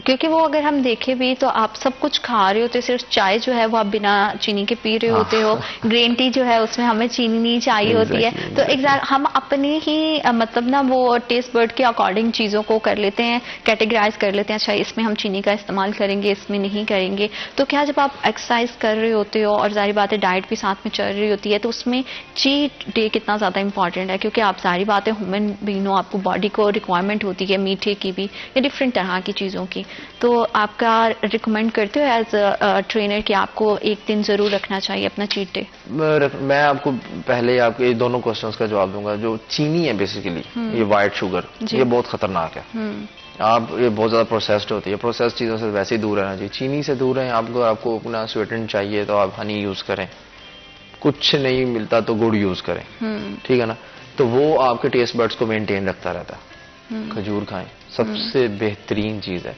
एक तो फाइबर बहुत ज्यादा उसके अंदर, एंटीऑक्सीडेंट होती है वो, और फिर सुन्नत है खजूर खाना, और मीठे की क्रेविंग सबसे ज्यादा उसी से पूरी होती है। शहद भी आपको पता है सुन्नत है खाना, तो आप उससे पूरी करें। आप क्यों चीनी की तरफ जाते हैं? और वो शहद हर चीज में डल सकता है, वो गुड़ भी हर चीज में डल सकती है, आप हर चीज खाएं। और अब आपकी चीट मील की बारी, तो चीट मील ये है कि आपकी बॉडी को भी जरूरत होती है कि खाना जो है, बेसिकली खाना आपका जो मनपसंद खाना है, जो आपको पसंद है, उसको देखते ही आप खुश हो जाते हैं। खाना तो फिर बात की बात है ना, उसको आप देखते ही खुश। आपकी बॉडी जब अपने मनपसंद खाना को खाती है तो आपकी बॉडी आपके एक हैप्पी हार्मोन को रिलीज करती है, जिसको डोपामिन बोलते हैं। तो जब आपकी बॉडी में डोपामिन रिलीज होता है तो आप बड़ा रिलैक्स, बड़ा इजी फील करते हैं।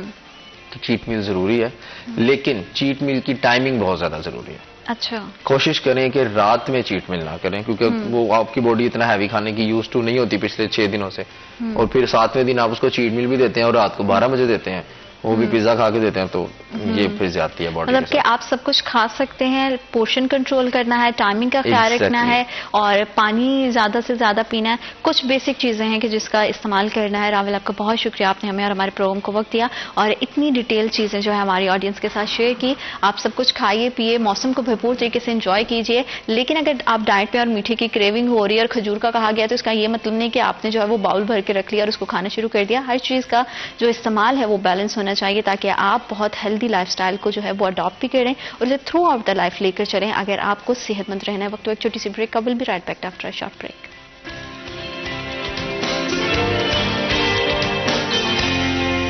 Welcome back to after short break. आप देख रहे हैं सिटी एट 10 और बढ़ती हुई आबादी एक बहुत बड़ा मसला बनता जा रहा है, क्योंकि आबादी के जिस तनासब से आबादी बढ़ रही है उसी तरह से ज़रूरियाती ज़िंदगी को पूरा करना बहुत ज़्यादा मुश्किल होता जा रहा है। हमारी बुनियादी सहूलियात में अगर बात की जाए, ज़रूरियात की बात की जाए, तो तालीम बहुत अहम फैक्टर है जिसको रसाई हर एक तक होना बहुत ज़्यादा ज़रूरी है। साथ ही साथ सेहत का जो निज़ाम है वो बेहतर होना बहुत ज़्यादा ज़रूरी है। लेकिन जिस तरह से हालात चल रहे हैं, लोगों के लिए अपना गुजर बसर करना बहुत ज़्यादा मुश्किल हुआ है और उसी में एक और बड़ा मसला जो है वो बढ़ती हुई पॉपुलेशन है, आबादी है, जो इतनी तेजी से बढ़ रही है कि जिसके आने वाले वक्त में अगर हम उसका इस बढ़ाव को, इस तनासब को नहीं रोक पाए तो बहुत सारे मसाइल जन्म ले सकते हैं और बहुत सारे ऐसे सोशल बिहेवियर्स हैं जिनको काबू करना बहुत ज़्यादा ज़रूरी है। उनको चेंज करने की ज़रूरत है, हमारे सोशल नॉर्म्स को, और साथ ही साथ लोगों को आगाह करने की ज़रूरत है कि जब भी वो फैमिली प्लानिंग करते हैं तो उसमें वक्फा बहुत ज़्यादा ज़रूरी है। वो किस तरह से कर सकते हैं, किस तरह से पॉपुलेशन को कंट्रोल कर सकते हैं,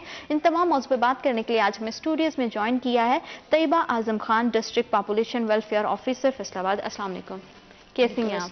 बहुत शुक्रिया, thank you so much for coming. साथ ही साथ हमें इसी मौजू पे बात करने के लिए स्टूडियोज में ज्वाइन किया है डॉक्टर तैयबा बशीर हैं, incharge family health clinic Allied Hospital Faisalabad. अस्सलाम वालेकुम, कैसी हैं डॉक्टर साहब? अल्हम्दुलिल्लाह, थैंक यू सो मच, आप दोनों मेहमानों का बहुत शुक्रिया। जैसे कि हम देख रहे हैं मैम के बढ़ती हुए टाइम के साथ साथ बढ़ती हुई आबादी एक बहुत बड़ा मसला बनता जा रहा है, तो किस तरह से हम पॉपुलेशन को कंट्रोल कर सकते हैं? फर्स्ट ऑफ ऑल इसके लिए आगाही बहुत ज़्यादा ज़रूरी है और साथ ही इससे बहुत सारे मसाइल जो है वो जन्म लेते हैं। तो इस पूरे सूरत हाल को किस तरह से हम काबू कर सकते हैं ताकि बढ़ते हुए मसाइल को जो है वो रोका जा सके? बिस्मिल्लाहिर्रहमानिर्रहीम जी, सबसे पहले तो आपका बहुत शुक्रिया कि आज आपने अपने प्रोग्राम में हमें यहाँ पर शिरकत की दावत दी और पॉपुलेशन वेलफेयर डिपार्टमेंट का जो इस वक्त हमारी एक कैंपेन चल रही है, मुझे यहाँ पर मौका मिला कि मैं उससे जो है वो अवाम नास को भी आगाही दे सकूँ। तो जैसा भी आपने कहा कि पाकिस्तान की पॉपुलेशन जो है वो बहुत तेज़ रफ्तारी के साथ बढ़ रही है और इसमें जो हमारी 2023 की जो अभी मरदमशुमारी उसमें जो है पाकिस्तान की आबादी 2.53% सालाना के हिसाब से, यानी 2.5% से भी ज़्यादा सालाना के हिसाब से बढ़ रही है, जो कि हमारे लिए एक बहुत ही थ्रेटनिंग फिगर है। तो अगर ये आबादी इतनी ही तेज़ी के साथ बढ़ती रही तो जैसा कि आपको पता है कि पाकिस्तान एक छोटा तरक्की पजीर मुल्क है और हमारे वसाइल भी जो हैं बहुत महदूद हैं। तो अगर इसी तरीके से आबादी बढ़ती रही तो पाकिस्तान के मसाइल में जो है वो बेशुमार इजाफा हो जाएगा आने वाले वक्तों में। और अगले 28 साल में जो ये एक बहुत ही थ्रेटनिंग फिगर है कि 28 साल में पाकिस्तान की पॉपुलेशन जो है वो डबल हो जाएगी। यानी अगर हम इस वक्त जो है वो पाकिस्तान की पॉपुलेशन तकरीबन 24 करोड़ से ज़ायद हो चुकी है, तो अगले 28 सालों में पाकिस्तान की पॉपुलेशन जो है वो 48 करोड़ हो जाएगी, जो कि पाकिस्तान के लिए एक नाकाबिले आप कह लीजिए कि उसको हम मैनेज नहीं कर पाएंगे इतनी बड़ी पॉपुलेशन को अपने एग्जिस्टिंग जो हमारे रिसोर्सेज हैं उनके साथ। तो इस वक्त जो है वो टाइम है हमें जिम्मेदारी के साथ फैसला करना है। हमने ये सोचना है कि हम अपनी आने वाली जनरेशन को एक महफूज और खुशहाल मुस्तकबिल कैसे दे सकते हैं। तो अगर जब हम अपनी आने वाली जनरेशन्स के लिए एक खुशहाल मुस्तकबिल की बात करते हैं, एक महफूज मुस्तकबिल की बात करते हैं, तो उसके लिए हमें प्लानिंग आज से करना होगी और बहुत ज़िम्मेदारी के साथ हमें जो है वो इस चीज़ का फैसला करना होगा कि हमने अपने फैमिली साइज़ को कितना रखना है। और उसके लिए जो है वो सबसे अच्छी चीज़ ये है कि हमने अपने वसाइल में और अपनी जो फैमिली साइज है उसमें तवाज़ुन को बरकरार रखना है, क्योंकि अगर पॉपुलेशन को हम कंट्रोल करना चाहते हैं तो उसमें फैमिली प्लानिंग बहुत ज़्यादा डॉक्टर साहब जो है वो ज़रूरी हो जाती है। तो आज कितनी अशद ज़रूरत है इस चीज़ की कि लोग जो है जब भी फैमिली प्लान करें तो वो ज़रूर डॉक्टर से भी कंसर्न करें, उनके साथ जाके जो है वो सारी सिचुएशन जो है उसको डिस्कस करें। अच्छा, पहले तो बहुत शुक्रिया फॉर इनवाइटिंग अस। और मैं इस बारे में बल्कि बताना चाहती हूँ, पॉपुलेशन डिपार्टमेंट का एक प्रोजेक्ट चल रहा है, pre marital counselling. Okay, it's very important topic, बहुत ज़रूरी है मेरा ख्याल है आज के दौर में। अब माशाल्लाह हमारी यूथ एजुकेटेड है, सब पढ़े लिखे हैं, उनको इतनी अवेयरनेस होनी चाहिए कि उन्होंने शादी करने से पहले उनके काउंसलिंग सेशंस होने चाहिए। वो बहुत ज़रूरी है। उससे क्या होगा कि उन्हें अपना एक तो हेल्प मिलेगी कि वो अपना फैमिली साइज प्लान कर सकें, और दूसरा जैसे आपने देखा होगा कुछ जेनेटिक डिजीजेज होती हैं, वो ट्रांसफर होती हैं फ्रॉम जनरेशन टू जनरेशन, और उसका हल बहुत इजी है कि आप उसकी काउंसलिंग के जरिए उनको टाइमली प्रिपेयर करेंगे। कुछ टेस्ट हैं वो एडवाइस किए जाते हैं कि आपने बिफोर मैरिज ये टेस्ट अपने लाजमी करवाने हैं। बल्कि इस सिलसिले में मैं गवर्नमेंट से भी ये अपील करना चाहती हूँ कि उन्हें कोई स्टेप लेके इन टेस्ट को मस्ट कर देना चाहिए। For example if a marriage, अगर शादी रजिस्ट्रेशन हो रही है नादरा में, तो उसके साथ वो टेस्ट अटैच जरूरी कर दें। बिल्कुल ठीक। तो उससे हम अपनी नेक्स्ट जनरेशन को बहुत इजीली हम सेव कर सकते हैं। और काउंसलिंग की बहुत ज़्यादा ज़रूरत है, क्योंकि अभी भी हमारी सोसाइटी में इन तमाम टॉपिक्स पे बात करते हुए लोग बहुत ज़्यादा हेजिटेट फील करते हैं। बिल्कुल ऐसी है, क्योंकि आपने जैसे काउंसलिंग की बात की है, तो कौन से ऐसे कोई कैंपेन्स हैं जो चलाई जा रही हैं लोगों को एजुकेट करने के लिए, ताकि उनको पता हो कि किस तरह से पॉपुलेशन को कंट्रोल करके वो अपने जो फैमिली को है एक अच्छा लाइफस्टाइल दे सकते हैं? इसमें जो सबसे ज़्यादा इम्पॉर्टेंट है, जैसे आपको पता है कि सोशल मीडिया की जो इस वक्त पावर है उसको हर बंदा जो है वो एडमिट करता है और हम उसको नज़रअंदाज नहीं कर सकते। तो इस वक्त जो हम पॉपुलेशन वेलफेयर डिपार्टमेंट है, हमने अपना तमाम जो फोकस है वो social and behaviour change communication पे किया है। क्योंकि जब तक आपकी किसी भी अमल में तब्दीली के लिए सबसे पहले ज़रूरी है कि आपकी सोच में तब्दीली आए, और जब आपकी वो सोच में तब्दीली आ जाती है, आपकी सोच मस्बत हो जाती है और आप चीज़ों को एक पॉजिटिव पर्सपेक्टिव में देखना शुरू कर देते हैं, तो ऑब्वियसली फिर उसका जो अमल है वो भी आपको पॉजिटिव शक्ल में सामने आता है। तो इस वक्त जो है वो हमारी एक social and behaviour change communication के ऊपर हम काम कर रहे हैं, जिसमें हम सोशल मीडिया का बहुत ज़्यादा जो है वो उस पर हमने फोकस किया हुआ है। हमारी जो फील्ड फोर्स है उसने जो है वो अपने व्हाट्सएप के थ्रू, फेसबुक के थ्रू, ट्विटर के थ्रू, इंस्टा के थ्रू जो है वो हम अपने मैसेजेस जो है वो अवाम उन्नास तक पहुँचा रहे हैं। इसके अलावा हमारी जो इंटरपर्सनल कम्युनिकेशन है उसमें हम डोर टू डोर और लोगों के साथ ग्रुप मीटिंग्स के ज़रिए, काउंसलिंग के ज़रिए, उनके सेशंस करवा के और यूसी लेवल के ऊपर मोहल्ला कमेटीज़ के ज़रिए ये तमाम मैसेजेस जो हैं वो बहुत रेगुलरली लोगों के साथ जो है वो डिसमिनेट किए जा रहे हैं, उन तक पहुँचाए जा रहे हैं। और लेकिन मैं समझती हूँ कि इसमें जो किरदार मीडिया का जो है वो बहुत पॉजिटिव है, और हम मीडिया को जो है वो अपने साथ इसमें बिल्कुल जो है वो शामिल किए हुए हैं। और हमारा अगर आप देखेंगे तो सोशल मीडिया के साथ साथ हमारा इस वक्त जो है वो मेन स्ट्रीम मीडिया के ऊपर भी हमारी एडवर्टीज़मेंट, हमारे मैसेजेस जो हैं वो डिपार्टमेंटल वो बहुत अच्छे तरीके से लोगों तक पहुंचाए जा रहे हैं, और लोगों के सोच में और रवैये में तब्दीली भी आई है।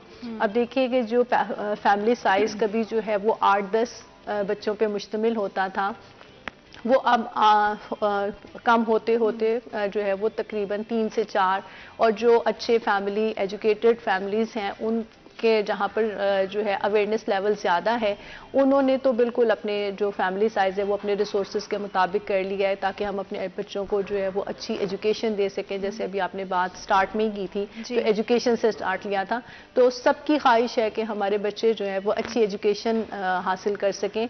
तो उस हवाले से अगर देखा जाए तो लोगों के अंदर अब अवेयरनेस काफ़ी आई है, लेकिन अभी भी काफ़ी ज़्यादा ज़रूरत है कि लोगों के अंदर इस अवेयरनेस को जो है वो मज़ीद ग्रास रूट लेवल तक लेकर जाया जा सके। और जहाँ पर एक चीज़ जो फैक्टर है कि जहाँ पर एजुकेशन कम है, जहाँ पर लिटरेसी रेट जो है वो लो है, वहाँ पर जो है वो ग्रोथ रेट ज़्यादा है। तो इसमें और वहाँ पर हमारा जो कॉन्ट्रासेप्टिव प्रेवलेंस रेट है CPR वो भी कम होता है। तो जहाँ पर एजुकेशन ज़्यादा होती है, जहाँ पर लोग लिटरेसी रेट जहाँ पर ज़्यादा है, लोग तालीम याफ्ता है, वहाँ पर CPR भी ज़्यादा होता है और वहाँ पर जो हमारा फैमिली साइज है वो भी हमारे रिसोर्सेज के अकॉर्डिंग होता है। लोग समझते हैं कि अगर अपने बच्चों को, अगर उनके पास उनको अल्लाह ने 2 बच्चों से नवाजा है, उनकी औलाद है, तो उनको अच्छा लाइफस्टाइल अगर उनको दे पाते हैं तो बहुत ज़्यादा वो ब्लेसिंग की बात है। और जैसे कि आपने कहा कि जहाँ पे लिटरेसी रेट का इसमें बहुत है, लोगों में शऊर की जो कमी है ना वो बहुत दिखाई देती है हमें। आपने बात की कि शादी से पहले जो है वो काउंसलिंग की ज़रूरत है, लेकिन जितने भी शादीशुदा कपल्स हैं उनके लिए कितना ज़्यादा ज़रूरी है कि जब वो फैमिली प्लानिंग करें, चाहे वो फर्स्ट बेबी प्लान कर रहे हैं या फिर फर्दर अपनी फैमिली को एक्सटेंड करना चाहते हैं, तो उसमें एक तो वक्फा कितना ज़्यादा ज़रूरी है, एंड सेकेंडली फर्स्ट बेबी को प्लान करते हुए पहले किन चीज़ों का ख्याल रखना चाहिए, किस तरह की डिस्कशंस हैं, सिटिंग्स हैं जो आप करवाती हैं? जी, हमारे पास बहुत सारे मैरिड कपल्स आते हैं जो आजकल अवेयरनेस क्योंकि ज़्यादा हो रही है, इन्फ्लेशन ने पाकिस्तान को हिट किया है जैसे पूरी दुनिया को हिट किया है, तो उसके बाद से मेरा ख्याल है कि ये ट्रेंड्स में चेंजिंग आ रही है बहुत ज़्यादा। अब हमारे पास लोग अपनी प्लानिंग के लिए खुद आते हैं और कपल काउंसलिंग के लिए आते हैं। सबसे जो अच्छा ट्रेंड देखने में आया है कि सिर्फ अब फीमेल उसके लिए वरिड नहीं है कि हमने फैमिली साइज प्लान करना है, अब मेल्स की इन्वॉल्वमेंट हो रही है जो बहुत ज़रूरी है, क्योंकि मेल जो है वो शुरू से इन्फ्लुएंसर रहा है हमारी सोसाइटी में, तो वो अपनी फीमेल के साथ जब खड़ा होता है तो वो उनको आसानी होती है डिसीजन लेने के लिए। तो उसमें ये ज़रूरी है कि वो अपने जब शादी हुई है उसके बाद अपने रिसोर्सेज को पहले देखें, उनके रिसोर्सेज क्या हैं, उनका फर्दर प्लान क्या है, क्या वो अभी सेटलमेंट की स्टेज पे हैं या सेटल्ड हैं, और अपने रिसोर्सेज के मुताबिक फैमिली को वो प्लान करें। जैसे अगर उनके रिसोर्सेज हैं कि वो 2 चिल्ड्रन अफोर्ड कर रहे हैं इस टाइम पे, तो उनको अपने प्लान के साथ फिर प्लान करें। अच्छा, उसमें ये है कि जैसे अगर फर्स्ट बेबी है उसके बाद जो WHO के मुताबिक हमारा जो एक ड्यूरेशन गैप होना चाहिए 2 बच्चों के दरमियान, वो ये है कि जब आपका फर्स्ट चाइल्ड 2 इयर्स का हो जाए तब आप नेक्स्ट प्रेगनेंसी प्लान करें। उससे पहले प्लान ही ना करें। हमारे यहाँ ये इतना मिसकॉन्सेप्ट है कि जब पहला बेबी जो है वो 2 साल का हो जाता है और दूसरा साथ ही पैदा हो गया ना, तो वो कहेंगे इन बच्चों में 2 साल का गैप हो गया, कि हमारा तो वक्फा बहुत अच्छा हो गया, WHO की गाइडलाइंस के मुताबिक हो गया।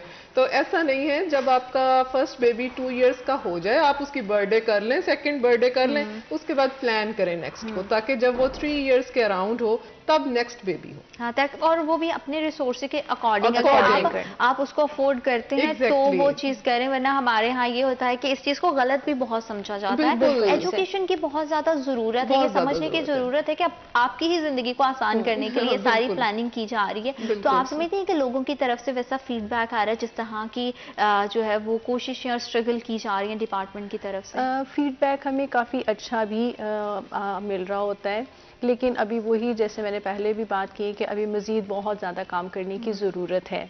और स्पेशली जो एजुकेशन की हम बात कर रहे हैं वहाँ पर लोगों को ये एजुकेट करना बहुत ज़रूरी है कि बेटा हो या बेटियाँ हो, दोनों ही अल्लाह ताला की नेमत है, बेटी रहमत है। और हमारा किसी हद तक जो है वो एक हमारा सोसाइटी के अंदर जो है वो जो बेटे की ख्वाहिश है उसकी वजह से जो ये मेल प्रेफरेंस वाला कॉन्सेप्ट है उसको थोड़ा सा बदलने की ज़रूरत है। कि बहुत सारे फैमिलीज़ के अंदर ये देखने में आता है कि माँ की जो सेहत है उसको रिस्क पे डाल दिया जाता है। उसकी इवन जो है वो बाज़ केसेस में तो ये भी देखने में आया है कि बेटियों की पैदाइश दर पैदाइश के ऊपर जो है वो माँ की अपनी सेहत बिल्कुल दाव पर लग जाती है। इवन जो है वो उनकी कॉम्प्लिकेशंस की वजह से बाज़-औक़ात ख़वातीन जो है वो अपनी ज़िंदगी से भी हाथ धो बैठती हैं। लेकिन वो एक बेटे की जो हमारा वो कॉन्सेप्ट मैंने ख्वाहिश है उसको जो है वो नहीं छोड़ा जाता।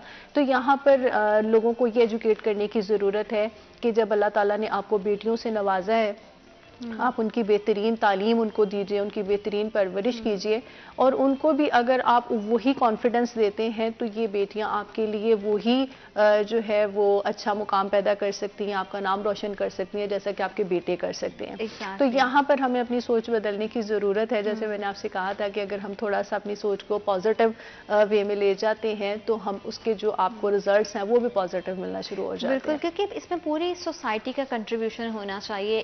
एक कपल सिर्फ प्लानिंग करता है तो उसके साथ पूरी एक फैमिली जुड़ी हुई होती है, और फैमिली में आमतौर पर हम इस तरह की बातें सुनते हैं कि एक दो बच्चों को एक साथ ही प्लानिंग कर लो, बच्चे होके उसके बाद सारी उम्र पलते रहेंगे। उसमें मदर की जो हेल्थ है वो बहुत ज्यादा जो है वो मुतासिर हो जाती है, और उसमें किस चीज़ों का ख्याल रखना चाहिए कि जब भी आप बेबी प्लान करते हैं तो एक वुमेन जो है वो जाहिर बात है कि एक नई जिंदगी को जन्म देती है, उसकी खुद की भी सेहत उतनी ही ज़्यादा ज़रूरी है जितनी उस बच्चे की ज़रूरत है। इसी तमाम मौजूद पर मज़ीद बात करेंगे वक्त एक छोटी सी ब्रेक का। Will be right back after a short break.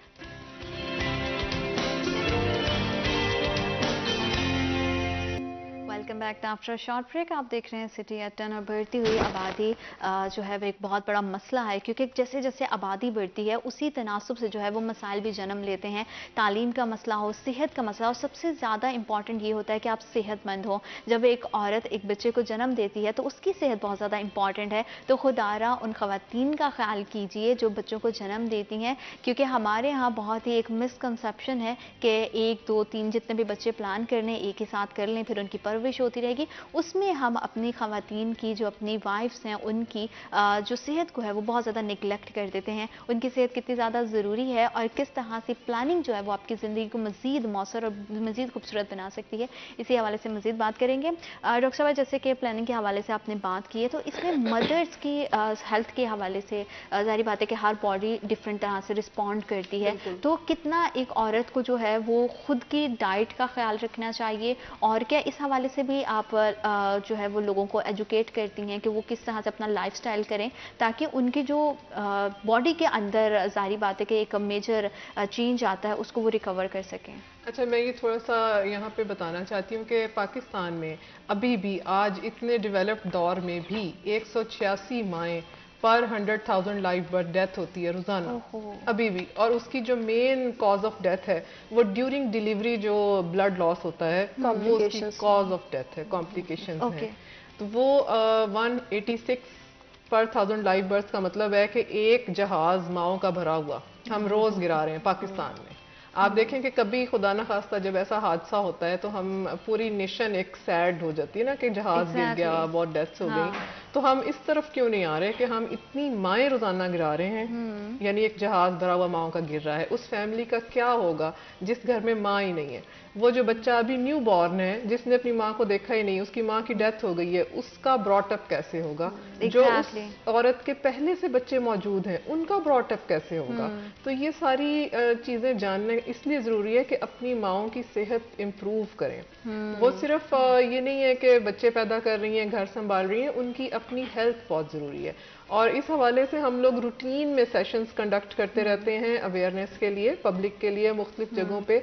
बल्कि हमारे मोबाइल सर्विस यूनिट्स हैं वो फार फ्लंग एरियाज में हम लोग जाके वो कैंप्स प्लान करते हैं, और वहाँ पे बाकायदा जो हमारी न्यूट्रिशनल सप्लीमेंट्स हैं जो डिपार्टमेंट की तरफ से प्रोवाइड किए जाते हैं वो वहाँ पे उन लोगों में डिवाइड किए जाते हैं। जैसे अलाइड हॉस्पिटल में जो हमारा सर्विस डिलीवरी आउटलेट है वहाँ पे भी ये सब चीज़ें डिपार्टमेंट की तरफ से प्रोवाइड की जाती हैं। तो जो ऐसी खवातीन हमारे पास आती हैं तो हम उनको वो सब सप्लीमेंट्स वगैरह प्रोवाइड करते हैं, सेशंस देते हैं, काउंसलिंग सेशंस देते हैं, अवेयरनेस क्रिएट करते हैं। इसके अलावा कुछ सेशंस जैसे हमारा डिपार्टमेंट कंडक्ट करता है डिफरेंट जगहों पे, वहाँ पे हम इनसे माँ की सेहत के मुतालिक जितने सेशंस हैं वो वहाँ पे अवेयरनेस देते हैं, क्योंकि बहुत ज़्यादा ज़रूरी है कि जो है वो मदर्स अपनी हेल्थ का बहुत ज़्यादा ख्याल रखें, क्योंकि एक मेजर जो है वो इंजरी से वो गुजरती हैं और उसके बाद एक बच्चे को जन्म देना, माँ वैसे बच्चे को देख के सारी तकलीफ भूल जाती है लेकिन फिर भी उसकी बॉडी को रिकवरी के लिए तो ऑब्वियसली वो तो अगर माँ सेहतमंद होगी तो ऑब्वियसली उसकी पूरी फैमिली और अल्टीमेटली आपका मुआशरा सेहतमंद होगा। लेकिन अगर माँ की सेहत खुद जो है वो रिस्क पे होगी तो वो अच्छे तरीके से ना तो अपनी फैमिली को लुक आफ्टर कर सकती है ना अपने बच्चों को लुक आफ्टर कर सकती है, और उसका रिजल्ट जो है वो फिर हमें डिफरेंट जो हमारे सोशल किस्म जो प्रॉब्लम्स सामने आ रही होती हैं उसकी सूरत में भी नज़र आता है। फिर माँ की सेहत की ख़राबी की वजह से इकोनॉमिकली आप देखें तो फैमिलीज़ की जो होती है उसके ऊपर जो है वो फ़र्क पड़ता है, बजट के ऊपर भी। तो इन सारी चीज़ों में बहुत सबसे ज़्यादा जो इस वक्त हम कहते हैं कि अगर आप जिम्मेदारी का मुजाहरा करते हैं और सोच समझ कर फैसला करते हैं अपने फैमिली साइज़ के मुतालिक, तो आप आने वाले वक्तों में जो है वो अपने बच्चों को एक बहुत अच्छा एक सिक्योर माहौल दे सकते हैं, उनकी बेहतरीन तालीम और तरबियत के मौके उनको दे सकते हैं जो कि उनका बुनियादी हक भी है। बिल्कुल। देखिए, जब बच्चा दुनिया के अंदर आता है तो वो बहुत सारे हुकूक अपने साथ लेकर आता है।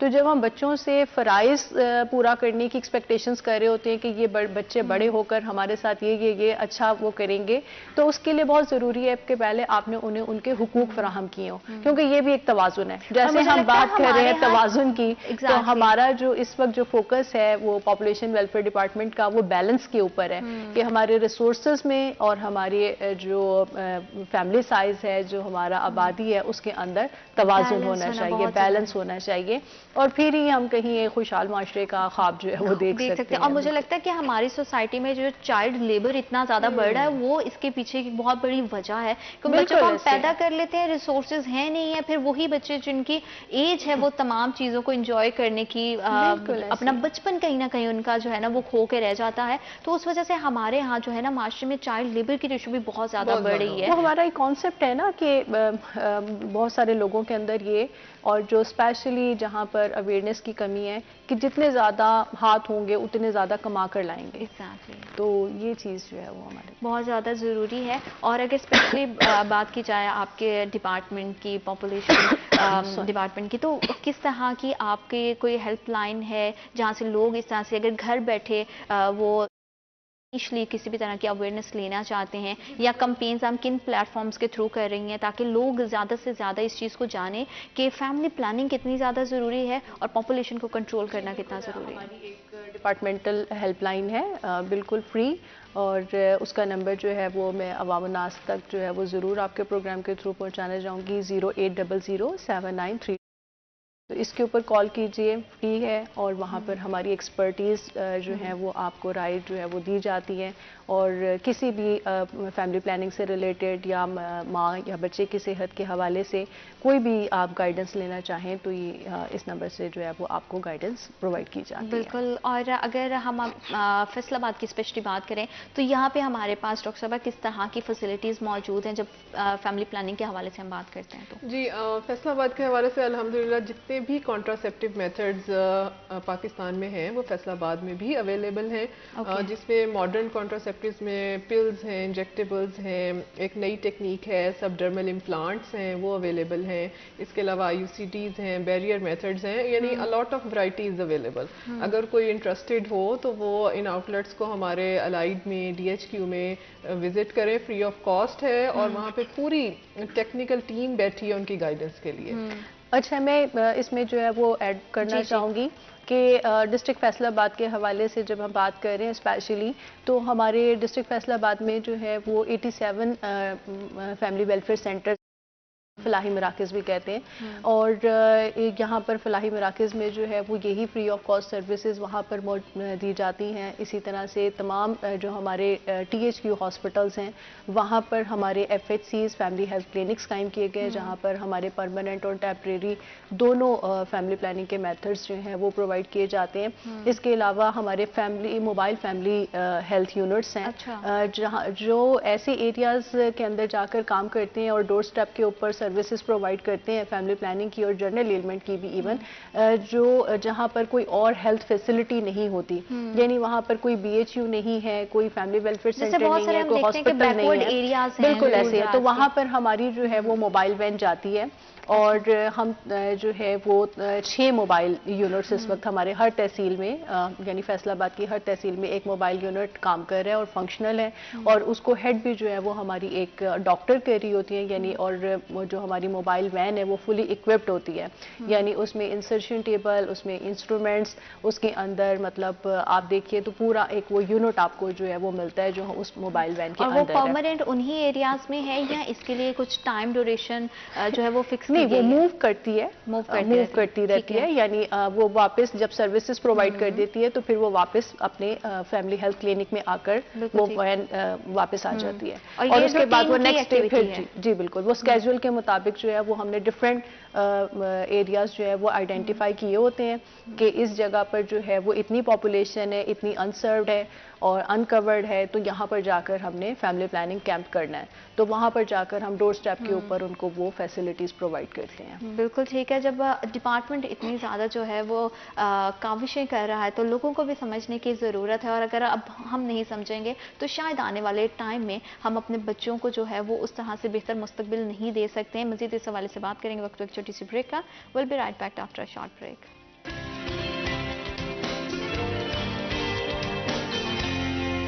Welcome back to after short break. आप देख रहे हैं सिटी एट 10। हेल्थ डिपार्टमेंट की बहुत ज़्यादा काविशें रहती हैं कि हर लिहाज से आपको हेल्थ फैसिलिटीज़ दी जाएं, और उसमें एक बहुत बड़ा एक्सपेक्ट होता है कि जब भी फैमिली प्लानिंग की जाती है तब भी हम जाके जो है वो डॉक्टर्स के साथ कंसल्ट करें, ताकि हम अपने आने वाली जितनी जनरेशन है उनको बेहतर मुस्तकबिल दे सकें, अच्छा लिविंग लाइफस्टाइल दे सकें, और उनकी जितने भी फंडामेंटल राइट्स हैं उनको आसान अंदाज से पूरा कर सकें, क्योंकि तालीम और सेहत हर माशरे की जो है वो बुनियादी ज़रूरत होती है, और उसको तभी हम मुमकिन बना सकते हैं जब हम पॉपुलेशन को कंट्रोल कर सकते हैं। पॉपुलेशन के कंट्रोल करने के हवाले से जहां पे डिपार्टमेंट इतनी ज़्यादा काविशें कर रहा है, तो वहां पे एज सिटीजन एंड नेशन हमारी भी रिस्पॉन्सिबिलिटी है कि उस चीज़ को समझें। एजुकेशन बहुत ज़्यादा ज़रूरी है। सोशल मीडिया बहुत ज़्यादा एक्टिव है। सोशल मीडिया के यूज़ से जो है वो आप नेगेटिव और पॉजिटिव दोनों तरह के तासुर दे सकते हैं, लेकिन ज़रूरी ये है कि जहाँ पे कुछ अच्छी चीज़ हो रही है उसे समझें, सीखें और आगे बढ़ें, क्योंकि हमारा माशरा जो है वो हम ही बिल्ड करते हैं, और माशरे को खुशहाल बनाने के लिए बहुत ज़रूरी है कि अपने आबादी के तनासब को जो है वो कंट्रोल किया जा सके, ताकि कल को बेहतर और रोशन बनाया जा सके। डॉक्टर साहब, जैसे कि आपने बताया कि आपकी मोबाइल्स वैन जो है वो डिफरेंट जगह पे जाती हैं, लोगों में शहरों में तो किसी हद तक जो है वो अवेयरनेस आ गई है, जैसे कि डॉक्टर साहब ने भी बताया है कि लोग आके कंसल्ट करते हैं, तो क्या लोगों की तरफ से रेजिस्टेंस का सामना करना पड़ता है? फिर किस तरह से उस सब चीज़ों को टैकल करते हैं? ये तो एक ऑब्वियस सी बात है कि रेजिस्टेंस का सामना भी आता है, क्योंकि अभी तक हमारी माशरे के अंदर जो है वो एक्सेप्टेबिलिटी उस तरह से नहीं आई जिस तरह से अब तक आ जानी चाहिए थी, और उसमें बार बार हम जो बात कर रहे होते हैं वो एक एजुकेशन का फैक्टर जो है वो बहुत इम्पॉर्टेंट है, कि जहाँ पर एजुकेशन नहीं होती तो वहाँ पर ये रेजिस्टेंस ज़्यादा होती है। तो उसके लिए हम काम कर रहे होते हैं। हमारी जो फील्ड फोर्स है वो बाकायदा फील्ड के अंदर जाकर उन लोगों के साथ इंटरपर्सनल कम्युनिकेशन के ज़रिए काम कर रही होती है, फ़ेस टू फेस, और उनके साथ जाकर काउंसलिंग सेशन कर रहे होते हैं, और लोगों को कन्विंस कर रहे होते हैं, बता रहे होते हैं, उनको मोटिवेट करते हैं। तो काफ़ी हद तक जो है वो लोगों की तरफ से उसमें जो है वो पॉजिटिव फीडबैक भी आ रहा होता है, और मैं समझती हूँ कि अभी जो हमने पिछले 2023 जो अभी हमारा साल इख्तिताम पजीर हुआ है, उसमें डिपार्टमेंट ने जो है वो इस वक्त हमारी जो मैडम डायरेक्टर जनरल हैं मैडम समन राय, उनकी लीडरशिप में जो है वो डिपार्टमेंट का एक फेज़ काफ़ी हद तक जो है वो बदल गया है। तो एक जो ट्रेडिशनल वे में हम काम कर रहे थे वो हमारा वे ऑफ वर्किंग जो है वो चेंज हो गया है, और काफ़ी हद तक चेंज हो गया है, जिसकी वजह से जो है वो हमारा जो फील्ड फोर्स है उसका काम करने का स्टाइल चेंज हुआ है, और उसकी वजह से हमें काफ़ी पॉजिटिव रिजल्ट्स मिल रहे हैं। और इंशाल्लाह अगर इसी तरीके से जो है वो हम काम करते रहे तो नो डाउट कि पाकिस्तान को इंशाल्लाह जो इस वक्त जो बहुत बड़ा चैलेंज दरपेश है, पॉपुलेशन ग्रोथ रेट जो बहुत तेज़ी के साथ ऊपर गया है और आबादी में बहुत तेज़ी के साथ इजाफा हुआ है, तो ये हम इंशाल्लाह ताला इसको जो है वो लोगों में अवेयरनेस के ज़रिए कंट्रोल कर सकेंगे इंशाल्लाह, क्योंकि बहुत ज़्यादा ज़रूरी भी है ये आज इस टाइम को समझना, जहाँ पे पहले ही हालात इतने ज़्यादा तंग हो गए हैं कि आपके घरों में बच्चे तो मौजूद हैं लेकिन आपके पास फीसिस मौजूद नहीं है, क्योंकि आपके रिसोर्सेज उतने ज़्यादा नहीं है। और डॉक्टर साहब, अगर फैमिली प्लानिंग के हवाले से बात की जाए तो जैसे कि मैडम ने बताया कि बड़ी रेजिस्टेंस का सामना करना पड़ता है, तो ऐसे होता है कि कभी कपल्स आए हैं और फैमिली की तरफ से जो है वो डिफरेंट तरह की रेजिस्टेंस देखने में मिली, उनकी हेड की तरफ से कि नहीं जी अच्छा कपल तो राजी है लेकिन अम्मा अब्बा को कैसे मनाया जाए? जी, अनफॉर्चुनेटली हमारी सोसाइटी में ये फैक्टर्स बहुत ज़्यादा इन्फ्लुएंस करते हैं, और हमारे पास डेली ये एग्जांपल्स देखने में आती हैं कि वो कपल एग्रीड है पर उनकी मदर इन लॉ जो है उसको बेबी चाहिए। हाँ, कपल सेटिस्फाइड है, 2 डॉटर्स हैं, कोई इशू नहीं है, लेकिन मदर इन लॉ सेटिस्फाइड नहीं है, उसे पोता चाहिए। हाँ, प्लस आप अगर इन जनरल देखें तो हमारे यहाँ जो नेबरहुड जो हमसाई है उसका बहुत इम्पैक्ट है फीमेल के ऊपर, जो उसने चॉइसेस की हैं अपनी फैमिली साइज में, अपनी प्लानिंग में, वो उसको फोर्सफुली या कह लें या आप डेली का उनका मीटअप है वो आहिस्ता आहिस्ता इंडल्ज करती हैं अपनी थिंकिंग को, अपनी प्लानिंग को, तो वो बहुत बुरे तरीके से कई दफ़ा उसका इम्पैक्ट आता है। हमारे पास अक्सर कोई क्लाइंट्स आते हैं तो वो फोर्सफुली कहेंगे ये मेथड इसके लिए ठीक है, आप इसको बस यही दे दें। अच्छा। यानी आप एक सेंटर पे हैं, जब तक डॉक्टर आपको जज करके आपकी फिजिकल कंडीशन और आपके सर्कमस्टांसिस के अकॉर्डिंग एडवाइस नहीं करेगा, आप किसी के ऊपर कैसे फोर्स कर सकते हैं। और ये आपकी हेल्थ पे भी बहुत ज्यादा कर रहा होता है ना, डिपेंड कर रहा होता है कि आप एज फिजिकली कितने ज्यादा स्ट्रांग हैं, कि आप कितना फैमिली साइज अपना रखो या कितना ज्यादा बेबी प्लान करने चाहिए, वक्फा और ये तो सब चीजें बहुत ज्यादा इंपॉर्टेंट है। साथ सेहत बहुत ज्यादा जरूरी है, क्योंकि आपकी सेहत अलग तरह से हो सकती है, इनकी अलग, मेरी अलग, तो वो फैक्टर अलग तरह से हैं। बिल्कुल ठीक है। और अगर हम देखें जिस तरह से आपने बताया कि अगर इसी तनासुब से जो है वो आबादी बढ़ती रही तो आने वाले टाइम में हमें जो है वो बहुत ज़्यादा मसाइल का सामना करना पड़ सकता है। तो वो कौन से ऐसे फ्यूचर में ऐसी कौन सी पॉलिसीज़ बनाने की ज़रूरत है कि इन तमाम हालात को मज़ीद बेहतर किया जा सके? देखिए, पॉलिसीज़ तो हर दौर के अंदर जो है वो बनती रही हैं और उसके ऊपर असल चीज़ होती है कि उसके ऊपर इम्प्लीमेंटेशन। और जो ये हम फैमिली प्लानिंग की बात करते हैं तो ये मैंने जैसे कहा कि एक वॉलंटरीली मतलब हम चॉइस है कि हम उसको किसी के ऊपर फोर्सफुली वो नहीं कर सकते। इसमें लोगों ने खुद जिम्मेदारी का मुजाहरा करना है, खुद अपनी सोच को तब्दील करना है। अभी जैसे डॉक्टर साहिबा बात कर रही थी कि मदर इन लॉ की तरफ से, इवन फादर इन लॉ की तरफ से भी जो है वो बाज़-औक़ात प्रेशर आता है। हम उस सिलसिले में पॉपुलेशन वेलफेयर डिपार्टमेंट ने उनको भी ऑन बोर्ड लिया हुआ है। हम मदर इन लॉज के साथ भी स्पेशल सेशन करते हैं अपने FWCs के ऊपर, और उनको बुलाकर उनको काउंसिल किया जाता है कि आपके जो फैमिली है उसकी खुशहाली का जो राज है वो ये है कि आपके घर में आपके बच्चों की माँ जो है वो सेहतमंद हो। तो काफ़ी हद तक जो है वो चेंज आया है। बहुत सारी ख़वातीन ऐसी हैं, बहुत सारी सासें ऐसी हैं जो खुद अपनी बहुओं को लेकर आती हैं कि नहीं, हमें अपनी बहू की सेहत ज़्यादा अजीज़ है और हमें जो है वो मज़ीद अब बच्चे नहीं चाहिए हैं, चाहे पोतियाँ भी हैं लेकिन हमें अजीज़ हैं, हमें अपने घर में खुशहाली चाहिए, अपने बच्चों के लिए माँ चाहिए। तो ये जब ये वाला चेंज आना शुरू हो जाता है तो फिर आपको जो है वो अच्छे साइंस नज़र आना शुरू हो जाते हैं कि अब आपकी पॉलिसीज़ कामयाब हो रही हैं। तो बेसिकली हमें लोगों को ये, लेकिन ये स्लो प्रोसेस है क्योंकि हमारी पूरी सोसाइटी में जो है वो एक नॉर्म्स बन गई हैं और उन रवैयों को बदलना बहुत ज़्यादा ज़रूरी है। जब तक हमारे सोशल बिहेवियर्स नहीं बदलेंगे तब तक जो है ना ये तब्दीली का जो अमल है ये और स्लो होता जाएगा। तो सबसे पहले अपने रवैयों को बदलें। इसी हवाले से मज़ीद बात करेंगे वक्त एक छोटी सी break. I will be right back after a short break.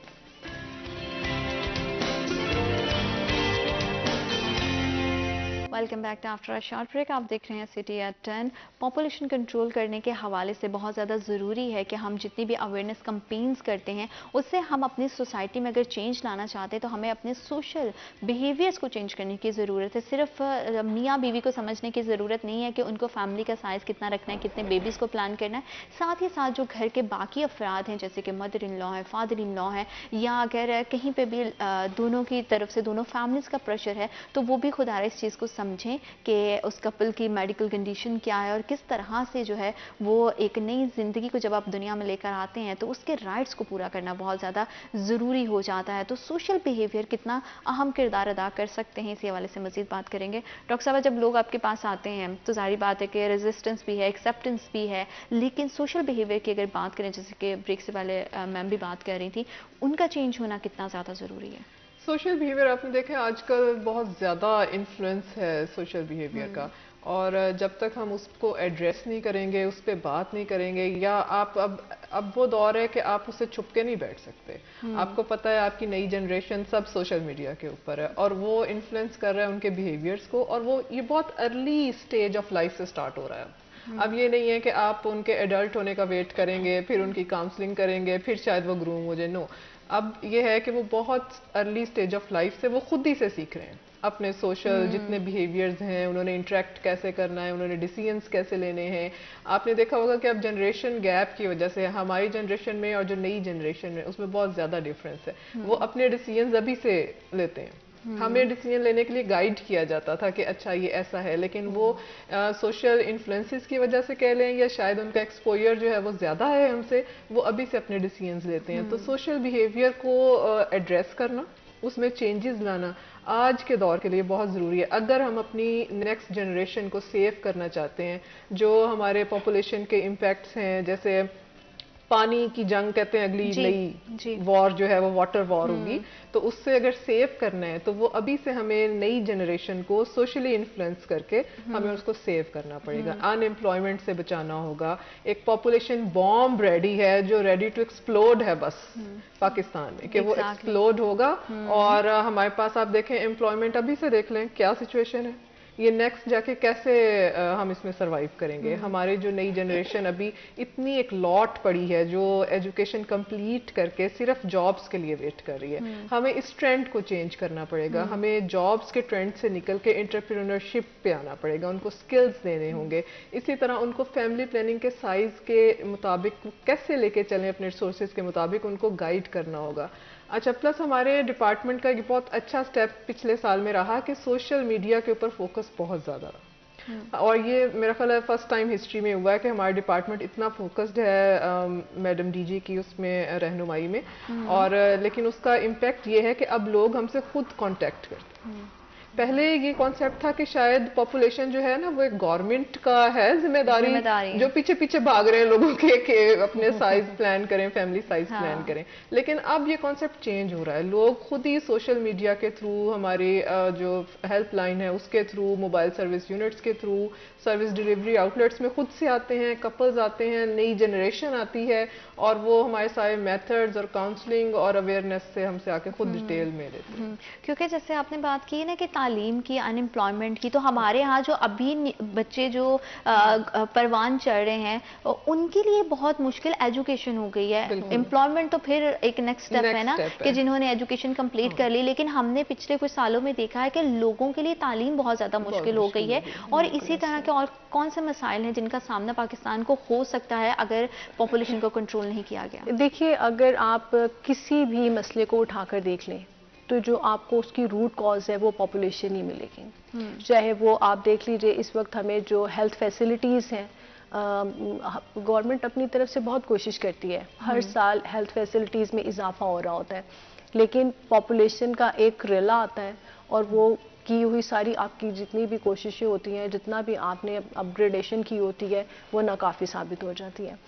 Schools का आप देख लीजिए कि किसी ज़माने में जो है वो बड़े बड़े स्कूल्स हुआ करते थे, बड़ी बड़ी ग्राउंड्स हुआ करती थी और बच्चे जो है वो बाकायदा उनकी प्रॉपर एजुकेशन के साथ तरबियत का भी निज़ाम होता था। अब स्कूल्स का आलम ये हो गया है कि ग्राउंड्स बिल्कुल ख़त्म हो गए हैं, बच्चों के लिए फ़िज़िकल एक्टिविटीज़ ख़त्म हो गई हैं, बिल्डिंग्स के ऊपर बिल्डिंग्स बन रही हैं और उसमें भी बच्चे शिफ्ट्स में पढ़ रहे हैं। और उसमें बात वही आ जाती है कि अगर हम सोशल मीडिया को दीगर कामों के लिए इस्तेमाल कर रहे हैं तो हम इस तरह की अवेयरनेस के लिए भी करें ताकि जो है हम माशरे को बेहतर डायरेक्शन में लेकर जा सकें। डॉक्टर साहब, आपको बहुत शुक्रिया, आपने हमें और हमारे प्रोग्राम को वक्त दिया। मैम, आपका बहुत शुक्रिया, आपने हमें और हमारे प्रोग्राम को वक्त दिया। और जितने भी देखने वाले हैं उनसे भी ये स्पेशली रिक्वेस्ट है कि अगर इस तरह के प्रोग्राम्स, इस तरह की कंपेन्स आपके लिए लॉन्च की जाती हैं तो उस चीज़ को समझिए, खुदारा सोशल नॉर्म्स को और सोशल बिहेवियर्स को, जो बैरियर्स हैं उनको तोड़ के अपने रवैयों को बदलिए ताकि आपके लिए बहुत ज़्यादा आसानियाँ हो सके, हमारी जनरेशन के लिए बहुत ज़्यादा आसानियाँ हो सकें। अल्लाह पाक आपके लिए, हमारे लिए, हमारे मुल्क पाकिस्तान के लिए ढेरों ढेर आसानियाँ पैदा करें। अपना बहुत ज़्यादा ख्याल रखिएगा। अल्लाह ने के पान।